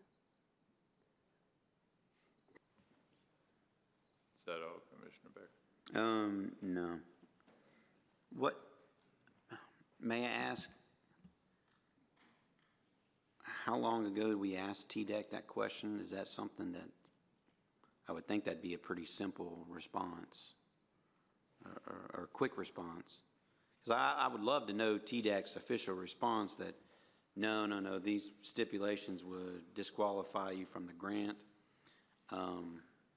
But I mean, if we just asked them this afternoon, I understand. But if we asked them, last week, I don't know why that's a timely response. Can I get clarification of when that was asked? I will allow our grant writer to answer that if she can. Yes, we asked the question last Tuesday morning and we haven't heard back. We asked for a phone conference to discuss it more and we didn't get that. Some people were on vacation, it's just the timing of it. Okay. Mr. Chairman, is there a, for this grant, is there a time factor involved where maybe we can get those answers from TDEC first? Or is this grant, the timing of it, we need to go ahead and apply? I don't think the timing would allow, I think we're kind of in a crunch time now. We just didn't have enough prior notice. Okay. So I would like to make an amendment. I hate that we don't already have the answer from TDEC after almost a full week. That is disappointing. But I would like to make an amendment on the last, be it further resolved. I'm just going to add maybe 3 words here. So I'll read this with my amendment. So be it further resolved that in the event any provision of this resolution shall be determined to be invalid or over-stipulated, the validity and enforceability of remaining provisions shall not in any way be affected. So adding the words or over-stipulated after the word invalid.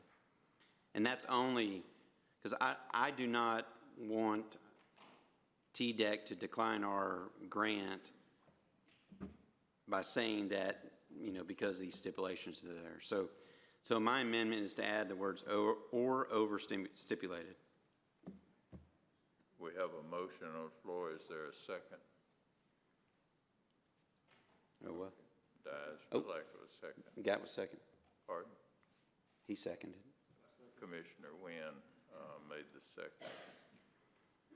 Any discussion on the amendment? On the amendment, Commissioner Jones? The key for the main motion, though. How would that look if it's overstipulated?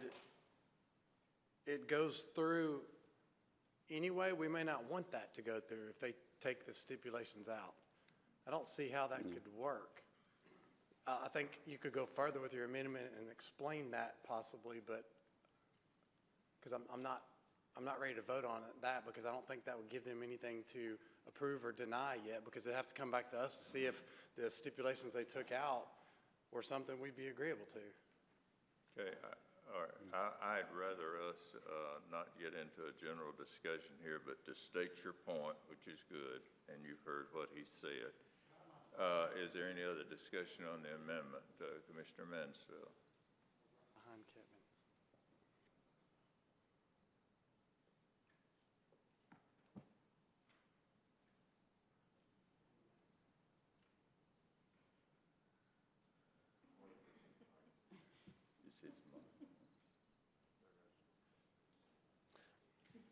Yeah, I guess I just want to clarify what the grant writer said. She didn't really address the question, in my opinion, because we're not stipulating that anything about zoning or somebody can't do development. That's not what this says at all, for one.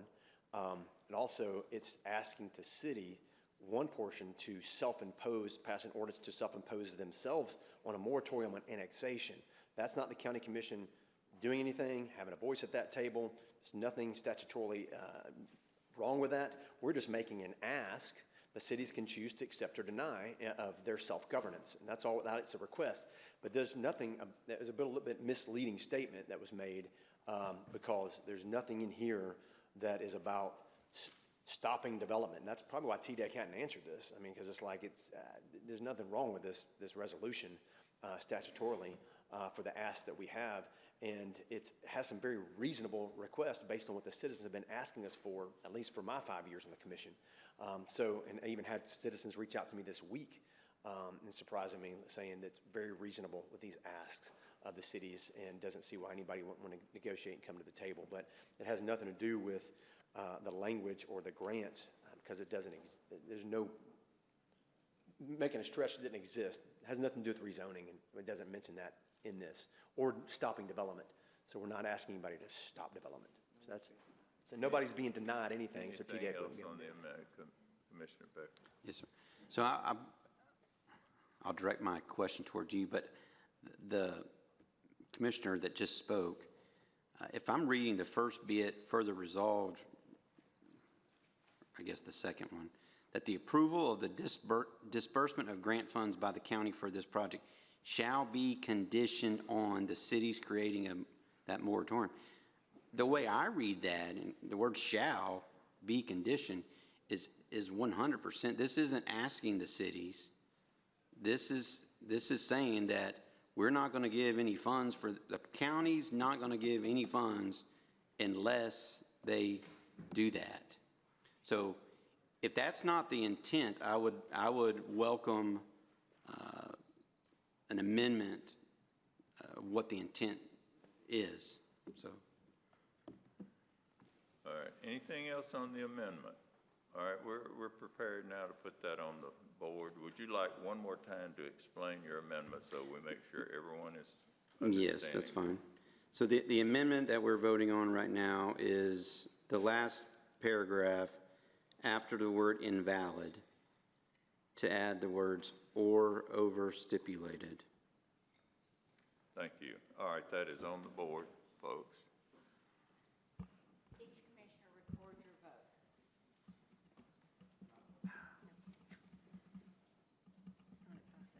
4 seconds. Go.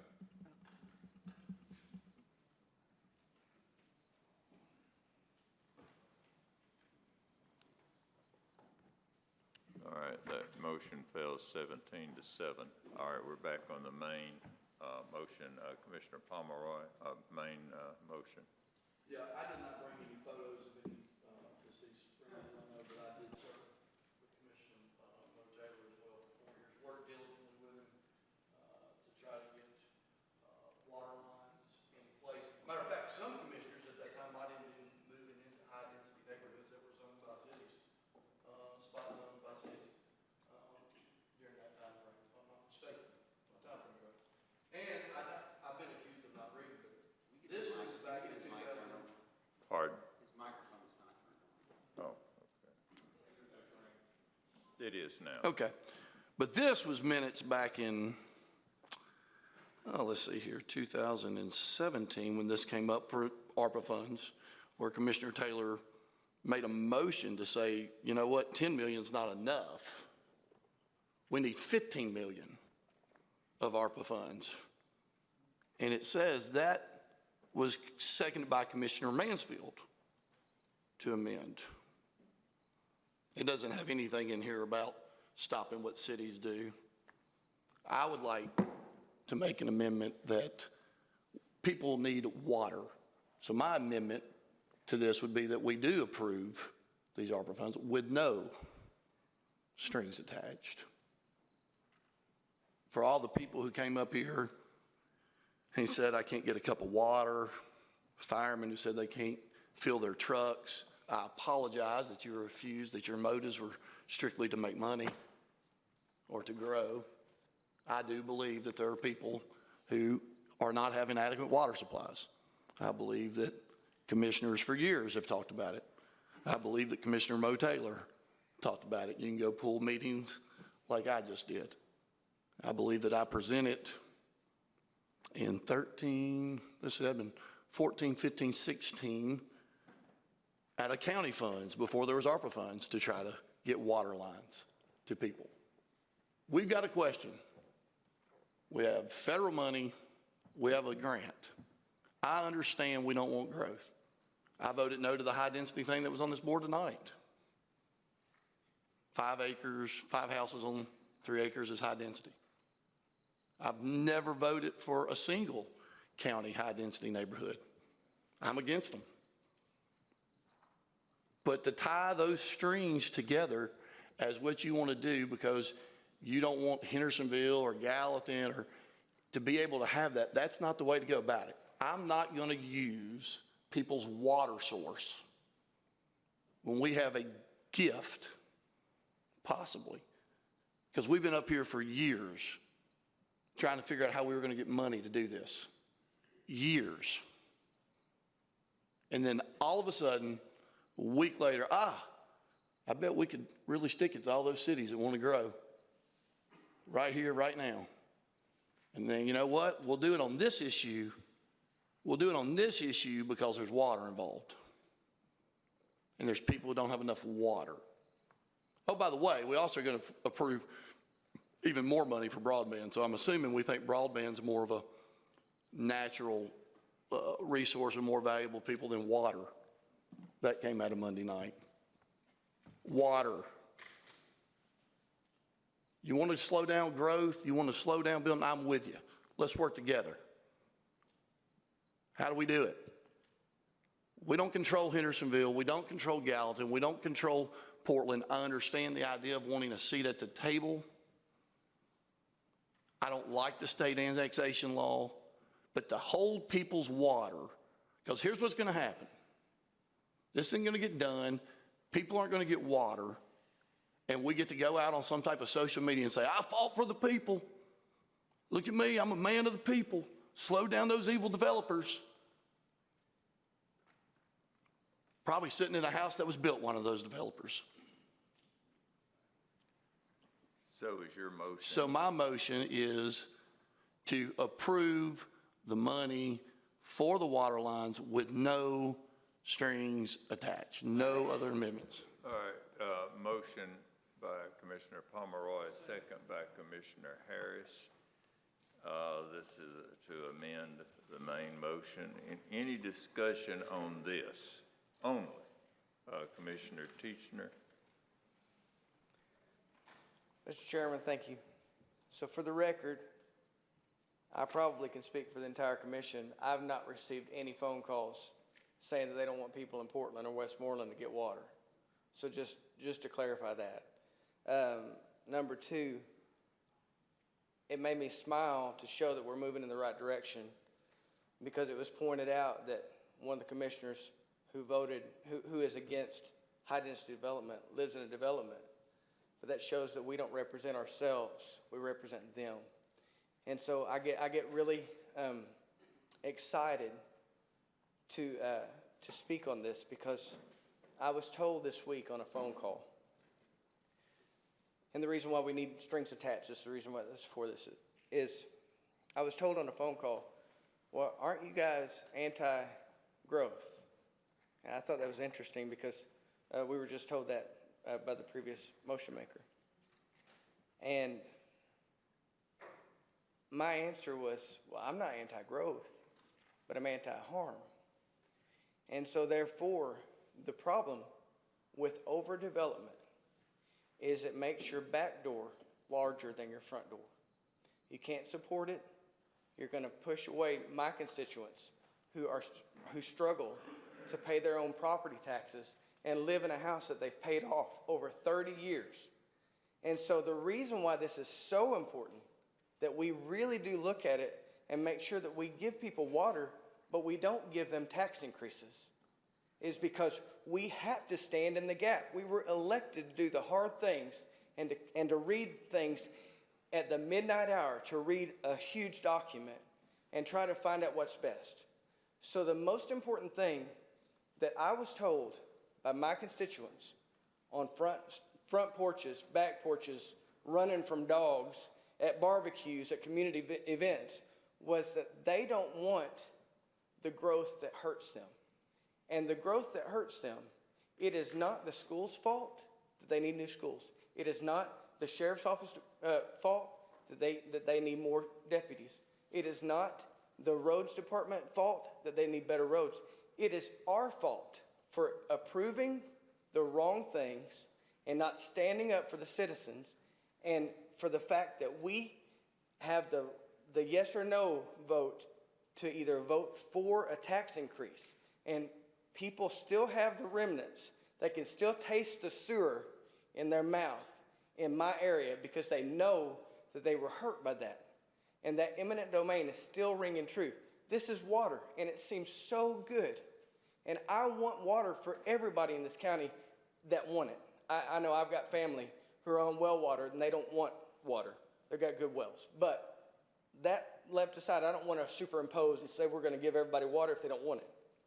But the most important thing is that we are anti-harm of our citizens, and that we make this a place that's prosperous for us to grow and for us to not overuse and misuse and abuse the citizens with their taxpayer dollars, and with us piping in water that looks so good, but we use it up before it gets to the people that we're trying to help. And it's so important that we really do look at this and make sure that we are not anti-growth. I think the way that we're looking is we're actually pro-growth, because we want our citizens to continue to live here while we draw in new ones. Because everyone that's here has come because if they moved into this county, most of them are fleeing other cities and other counties who are overtaxed. But our people are used to a way of life of living on the way that we've been built economically to survive on the taxes that we have in place. If we continue to raise it, continue to push people out, that is the opposite of anti-growth. I mean, that doesn't make any sense at all. I mean, we cannot keep making people run away and be called anti-growth. I'm speaking crazy, but that doesn't make sense. Huh? Well, point of order, Mr. Chairman. I didn't interrupt you, Commissioner Pomeroy. He has the floor. But see, that's a great point, though. I thought we were talking about water, and that's what the people out here thought we were talking about. But what we wind up talking about is the possibility of tax increases that push these people away, trying to find a drink of water somewhere else. So I'm going to not support anything that will possibly harm our citizens. And so we have to be careful, and I love the two whereases that are in this. So I just want to say I'm not for anything changed from this. I want it to be as is. I like it the way it is. On the amendment only, Commissioner Wynn.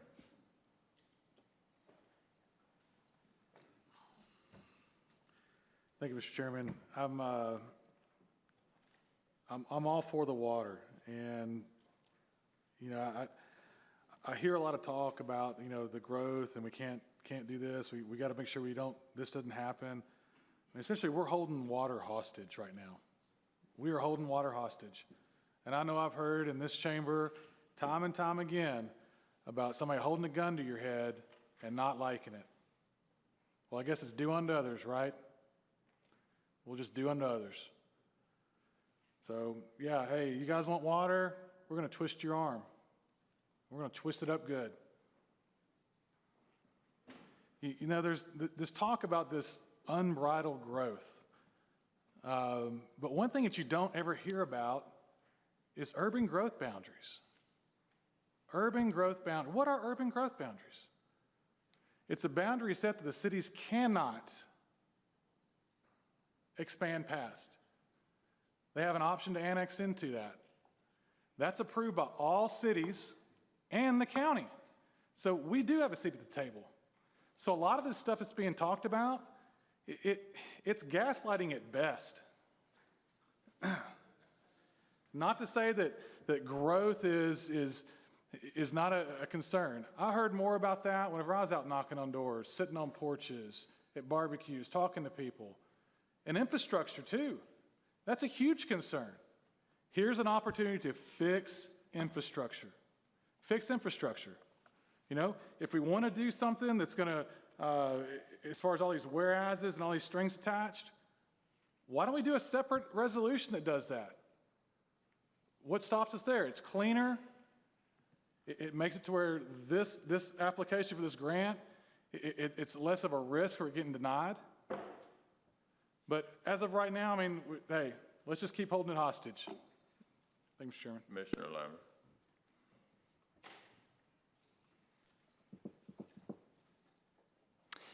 I probably bring a different perspective than some people in this room, and that's to me, that's what makes this commission fun to serve on. But I actually had family that grew up on well. I can remember being at my grandparents' house growing up and having to ration water, could not turn on the water to get it hot because their well was drying up. So I've been there, I've lived that.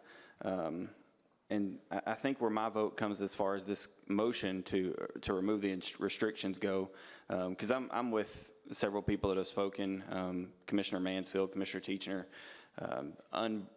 unbridled and unhinged growth is going to be the detriment to this county and others. But I guess where I'm struggling was when I lay my head down at night, is there anything that I did to restrict people's access to basic needs? In my opinion, clean drinking water is one of those basic needs.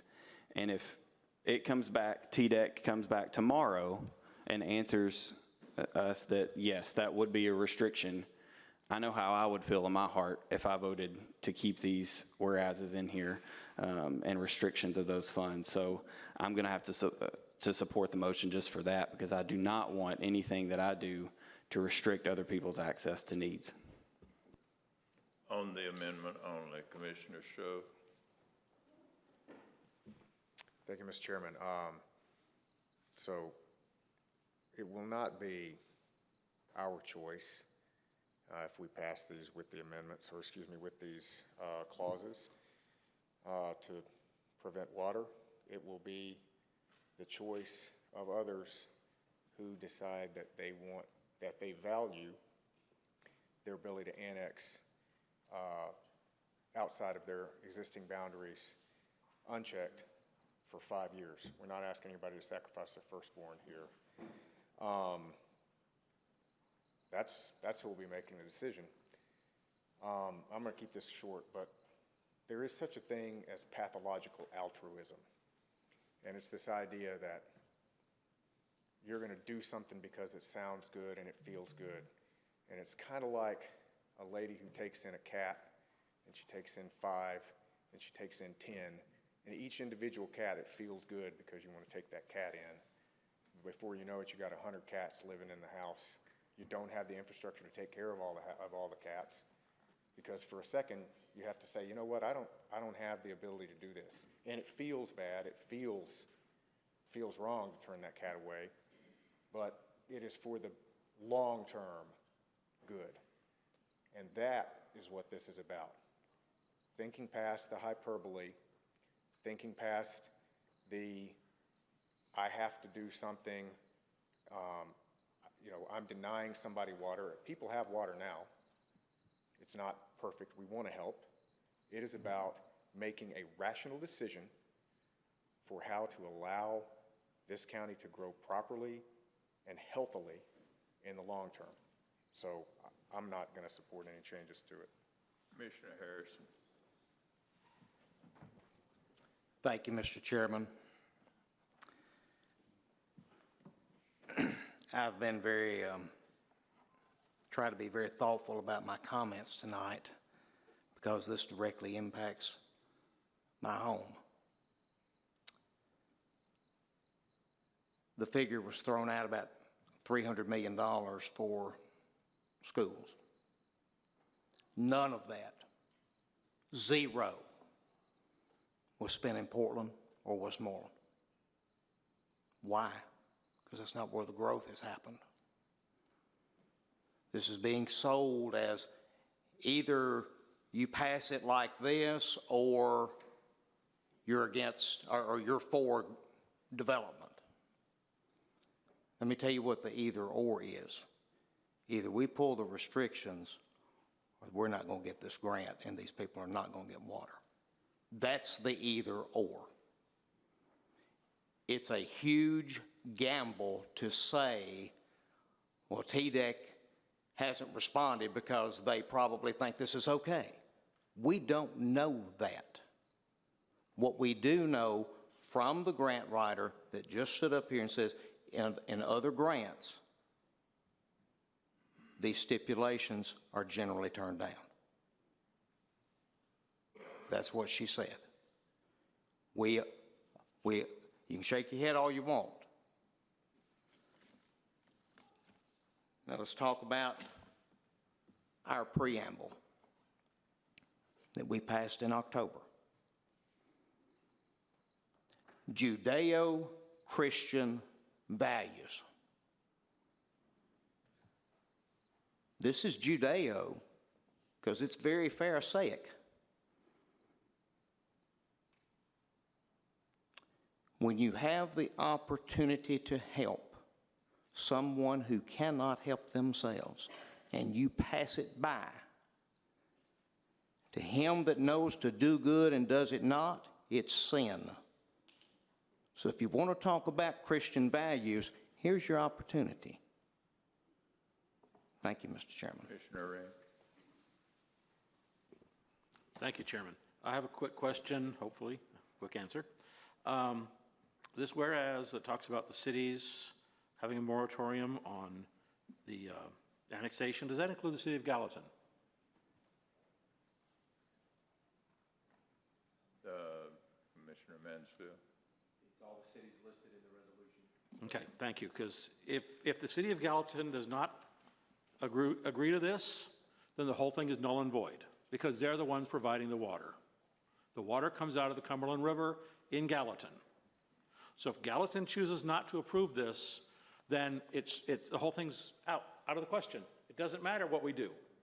I believe that, as some of the others have said, that if this is passed this way, it's never going to go into effect. We will never get the grant. Okay? So they say Gallatin chooses not to do this. I'm not saying they're going to, but I say if Gallatin chooses not to pass this, then Westmoreland and Westmoreland, Portland, and the rest of the upper part of the county will not get water because they can't be part of it if they vote not to annex. Now, one of the things about annexation, Gallatin, Portland, and possibly other places have annexed property for not housing development sometimes, but for businesses, for industry, to employ people, which pays a higher rate of taxes than home property taxes. Sales taxes come from retail. So they couldn't annex property for that as well. And those places don't like to go into the unincorporated area because they don't have the services they need. So I'm going to vote to get rid of these stipulations because I think if we pass this with these stipulations, it will never go into effect. Okay, we may be at the end of discussion on the amendment, I think. Now, Commissioner Wright. Wish I read Bud.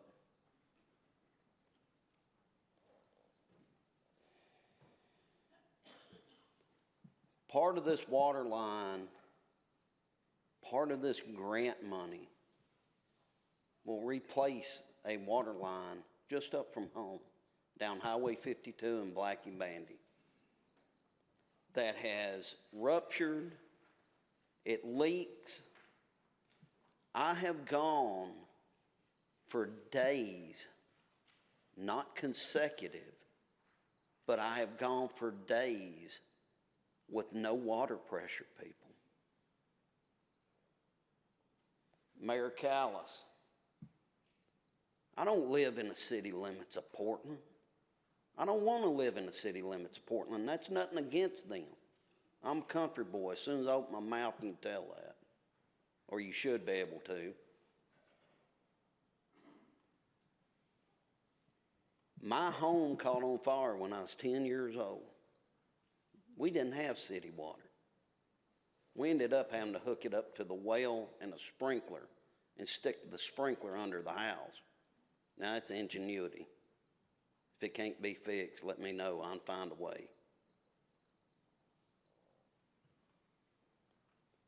You have a school that is 1.5 miles from my driveway that has about 248 of my kids. And they're some of probably your kinfolk's kids that have gone without water before. They didn't shut the school down. They should have, but they didn't.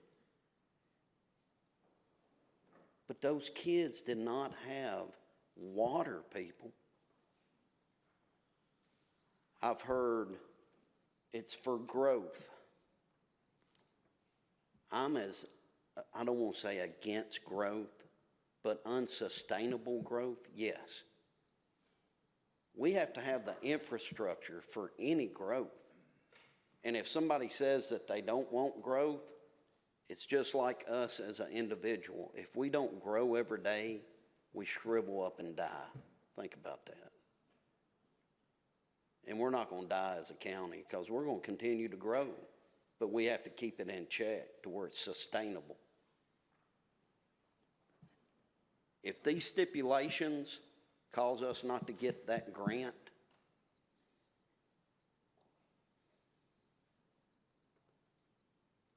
who's going to come and help me when my home catches on fire?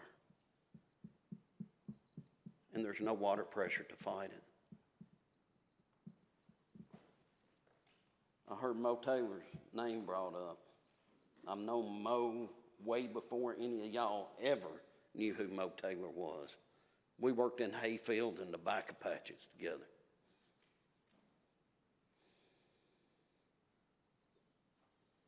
Part of Mo's constituents and family were without water the same time I was. This is needed, people. I heard Mayor Callis say he doesn't mind begging. Folks, I'm not a beggar. And I'm sorry, I get on my knees for one man, none of y'all are him. But I hope and pray that you vote with your hearts tonight, because this is desperately needed. We have opportunity, possibly a once in a lifetime opportunity, to get this done. I'm asking you, let's get it done. Thank you. All right. I think Commissioner Teachner. Mr. Chairman, it's been brought up, and I just got to ask. There's two questions. So I don't see it as stipulations, number one. But I do see one issue. The reason why I don't see it as stipulations is because it's asking that the cities, follow this. It's not saying that we won't give them money.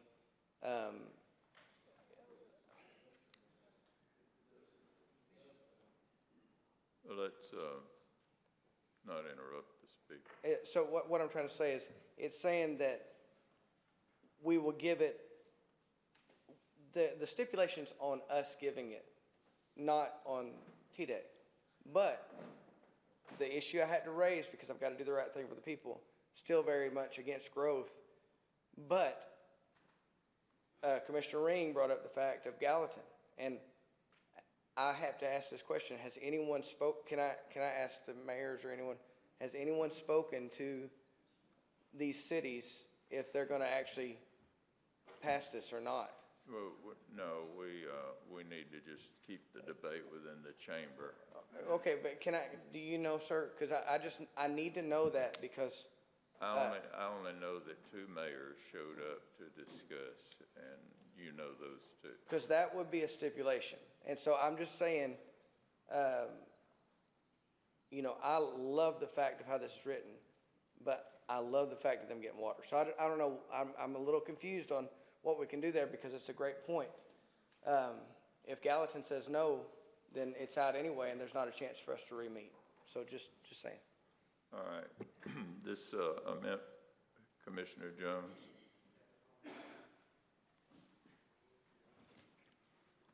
So I was taking notes during public comment, and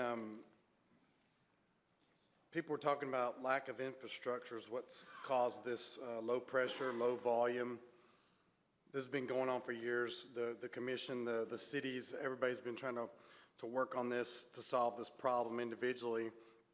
The cities have been working on it together. The commission's been working on it separately. This is the first chance we've had to actually work together with the cities. This is something that we're offering them as to how we can help them do this. I've heard all of the sad stories, truly sad stories about people not having water or not having water pressure. And it touches my heart to hear that, because I've always grown up in Hendersonville and had plenty of water pressure all my life, and I would hate to see that. But one thing that's not being talked about is what these public speakers were mentioning was the lack of infrastructure and how it got that way. And we're not addressing the issue. It's going to be perpetually the same if we don't hold these cities accountable. It will be truly a crying shame if Gallatin chooses to prevent these people from getting water.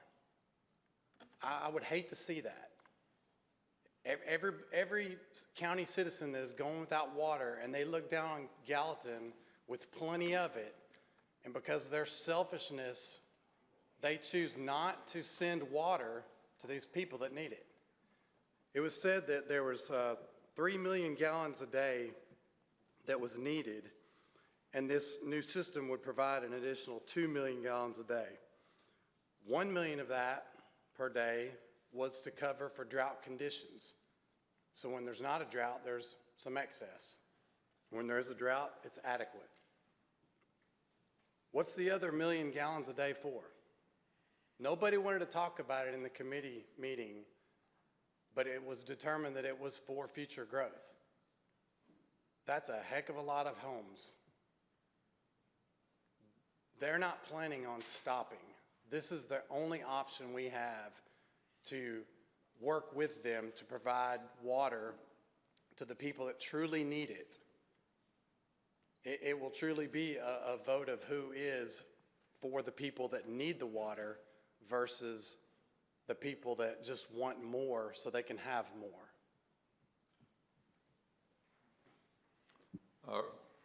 Commissioner Klein. Mr. Chairman, for a point of clarification, I was under the understanding during the meeting last Monday that this would be restricted to parts of municipalities that would be serviced by this water line. Clearly, Gallatin has many water lines that would not be serviced by this 16-inch main that the genesis would be in Gallatin, but then it would run up 31E. Could we maybe have clarification by the writer of the resolution on whether all of Gallatin would be part of this or just the part of Gallatin that would be serviced by this 16-inch water main, please? I would allow the writer to speak to that if she knows the answer to it.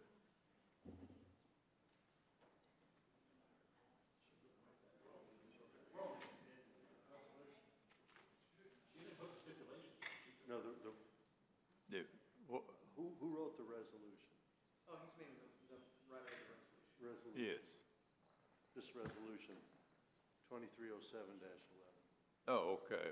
All right. I understand what you're saying. It's, okay. I don't quite understand what was presented in legislative Monday night didn't make it to this resolution. So I don't know if you, read this carefully. And that's what I'm trying to find out. So, there's just only two be it further resolved. One was dealing with Commissioner Schoaf's annexation question.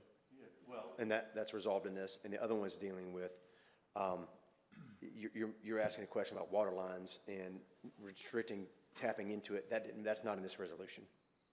Well, so, it was my understanding that whatever part of a municipality that benefited from this specific water line would have to have that part that was being serviced by the water line. I'm just trying to understand if all of Gallatin would be subject to this or just the part of Gallatin where the water main ran up. Mr. Chairman, I guess, point of order on this, it's not part of the resolution. That's not what's in this. It's not what we're voting on. So, it's just not, it's not a question. It's relevant because it's not what we're discussing. I think he's correct on that. We're veering off a little bit, especially from the amendment. But to be a little bit more informative about it, I think that believe it was Commissioner Palmer, no, it was Commissioner Ring that mentioned Gallatin, and that was because Gallatin actually pumps the water from the river to these other places. All right, we could beat this horse to death, but I think we're ready to vote on this. We've said everything we can say. I ask you to raise your hand, Commissioner, so I don't know. Your green light means that it could be any one of these people here. So go ahead and say what you want to. I apologize for being rude to you then. Go ahead. But Mr. Chairman, I'm going to vote for this amendment. Took a little offense to Commissioner over there when he said that Gallatin was selfish or stingy or whatever it was you said there. I think Gallatin has been more than willing to help every community that ever seeked help from them. I've lived here all my life. I've lived here a lot longer than some of you. And for the life of me, I don't understand. And it's all about growth. It's not about the water. By the way, I've known Mo Taylor a whole lot longer than you have, Mr. Mansfield, so you don't want to go there with me. Let's not get off into this. But anyway, we've come to the time where we want to blame Gallatin for everything. And that's what this is all about. You just blame Gallatin for all the growth. And it's almost like your people from the west side of the county are jealous because Gallatin's finally growing some. I mean, that's the way I see it. But anyway, regardless of all that, I know I'm rambling, but I want to vote for this amendment and call for the question. Good. All right. Nobody else is wanting to speak, so we are going to do it. Okay. Put it on the board. Yes, on the amendment. There's no one else that had their hand up to speak. This is your amendment. Without, okay. Each commissioner records your vote.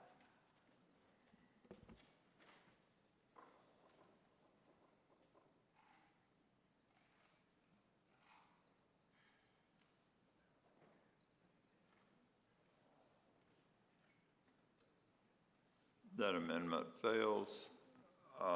So we're back on the main, everybody with me, on the main motion now. Commissioner Rogers? Mr. Chairman, this is the majority of my district.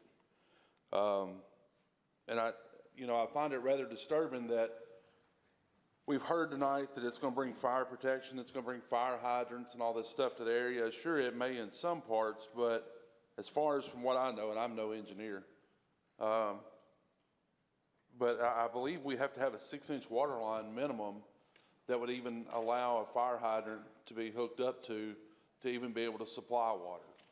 So if we have existing homes that's built and existing people without water, how can a 16-inch water line going down to a 12 on a main highway help someone that's located off of the highway with only a 4-inch water line in front of their house? Which that's the case in my house, and we're only 2 houses outside the city limits of Portland. So I would question the fact that this is going to provide fire protection and fire hydrants for the area. There's some reservations about that. But also, I was a guy that can remember growing up with no water. The well house would freeze, or the well would go dry in the summertime. We'd have to go to the creek and pump the water out. We made it. That's the part of the facets that you trade off for living in the country life and the country living to living in the city.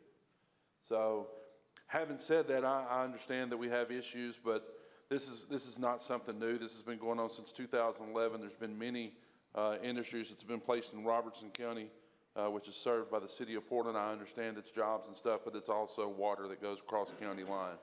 So, and I don't think it's really the county's responsibility to fund cities and fund cities' infrastructures.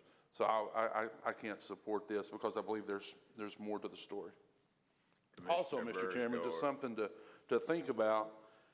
Say we do this and it fixes our problem now, and they go back to issuing water taps, then where does this find ourselves in 7 to 10 years from there?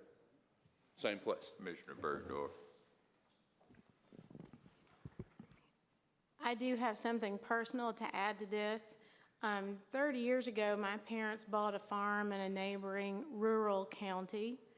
My dad was raised as a sharecropper in Robertson County, sharecropper's boy.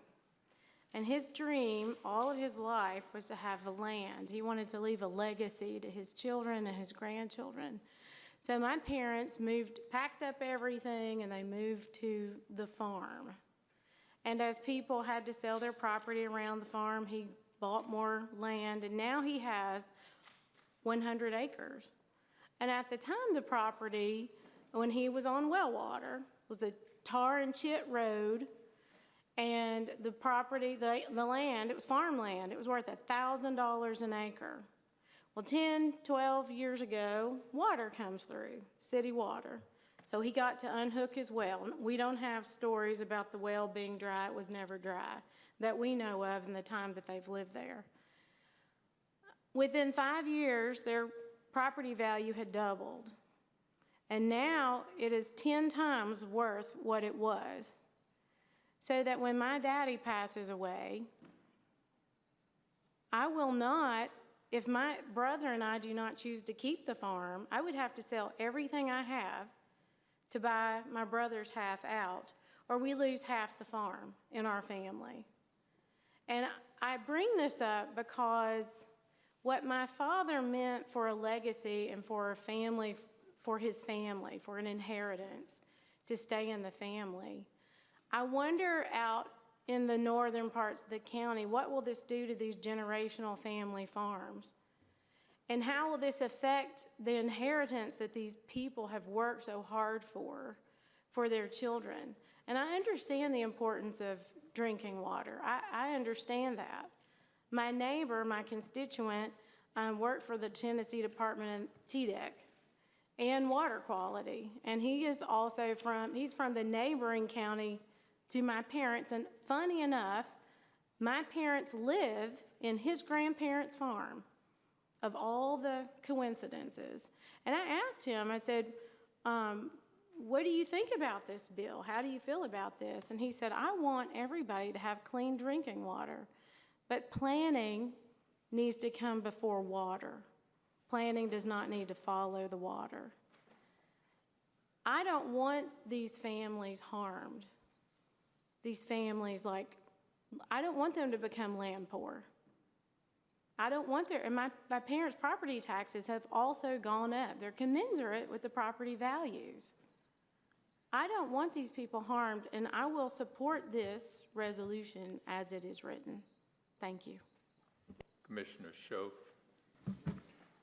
Thank you, Mr. Chairman. So I did notice there was one item that, we did have to draft this pretty rapidly, and Mr.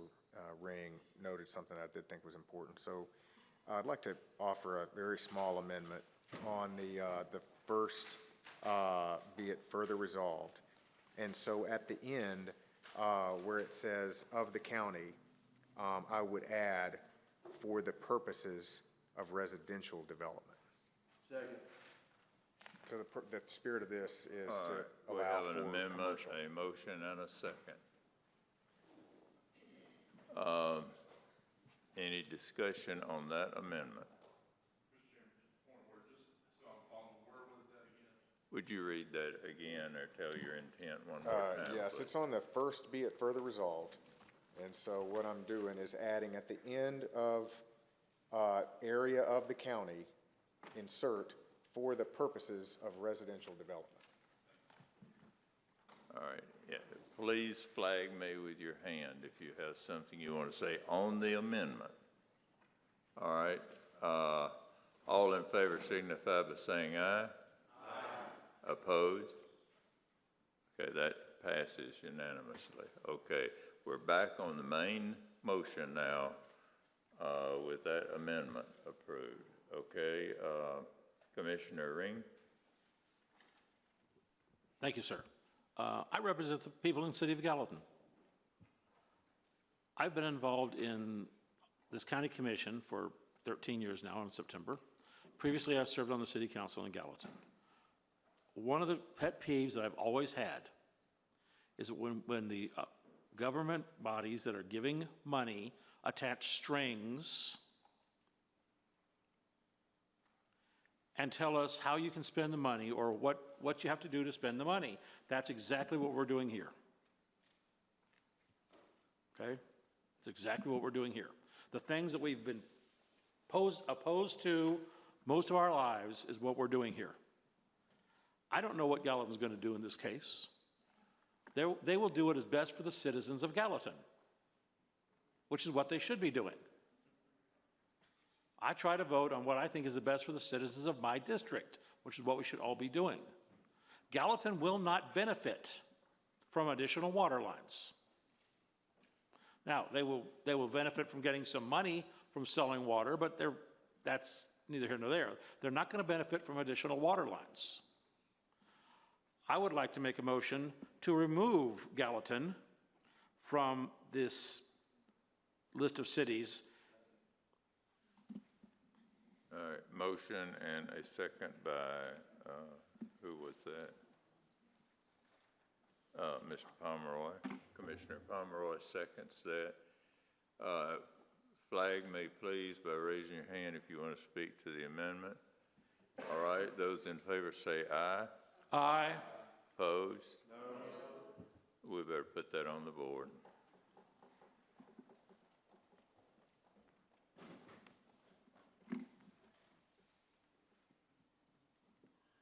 Each commissioner record your vote.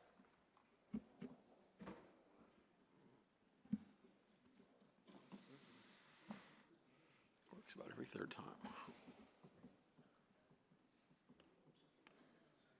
That amendment fails. We're back on the main motion. May I continue speaking then, sir? Since I have the floor? Thank you. Like I said, Gallatin's going to do its best for the citizens of Gallatin. If Gallatin does not vote to limit annexation for the next 5 years, then those on this commission who have kept this stipulation in here will be responsible for people not getting water. Okay? Won't be the city of Gallatin that's responsible. It's the people on this commission who have attached growth to getting water to the people in the northern part of the county. I'm one of about a half a dozen people on this commission who've been here for more than a year, either consecutively or previously. I don't know that any of us ever voted against water for northern part of the district. I don't remember a vote ever being taken on this county commission in the 12 years I've been on it, where a vote came up before the county commission and the county commission voted against funding water lines. Now, there may have been things done before they got to a commission meeting about it, but I don't remember every commission meeting where the county commission said, no, we don't want to give people water to the people in the northern part of the county. I personally have never voted against it. Okay? I believe that this is going to keep people in the northern part of the county from getting water. Okay? I'm going to vote for this resolution as much as I hate giving these stipulations, because I believe it's important we provide water for people in the northern part of the county. I lived on a small farm growing up. We had a well. We didn't have any water problems. But I will tell you, friends of mine in other states who have wells have had to get water brought to them by the state, or by the county or the other organizations because they ran out of water. We've had lots of issues in this county, the northern part of the county. Somebody mentioned earlier about water, not having problems with wells, where they came from. Well, if you live in a flat land that's next to an ocean, you're not going to or have rivers flowing through it, you're not going to have a lot of issues with water. People in the northern part of the county don't have big rivers and don't have flat land and high water table. So I think it's an abomination that we are voting to put restrictions on the cities that are going to benefit from this, because people are obsessed with other issues. Thank you. Commissioner Mansfield. Mr. Chairman, I call the question on the main motion for authorizing the county to apply for this grant for regional water improvements. All right. right, question has been called. Is there a second? Mr. Chairman, point of order. There, doesn't matter. Call for the question is an immediate vote. Mr. Chairman, earlier tonight, somebody called for the question, and then people stood up and said, no, you can't do that. So I just need some clarification, because there's one time someone calls it. If you call for the question, and there is a second, debate stops immediately, and you vote on calling the question for the debate to cease, and then you vote on the motion. So when Mr. Harris called the question, you got a second, and you said, people behind you can't do that, that's the rules, and hands went up and did stuff. Point of order, Mr. Chairman. Wait just a minute. No, Wait. I'm just confused, because, sometimes we do it, sometimes we don't. No, I think, Mr. Pomeroy, I think that everybody, listen just a moment. I think that, and sometimes we might get confused when somebody's motion to call a question fails, then you go on with the debate. But in this case, we're going to put it to the board for the question, and if it gets 2/3 vote, debate will cease, and we'll vote. All right, Madam Clerk. Each commissioner records your vote.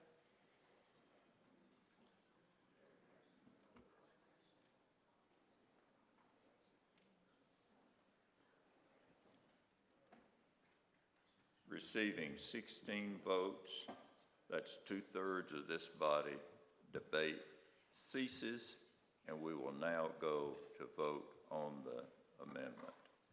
So the amendment is on the board at this time. The main motion. I'm sorry, main motion. You ready to vote? All right, go ahead. Each commissioner records your vote.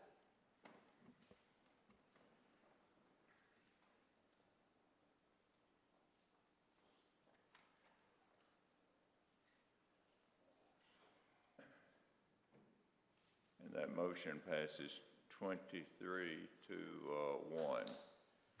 All right, we are now on budget. Commissioner Shove.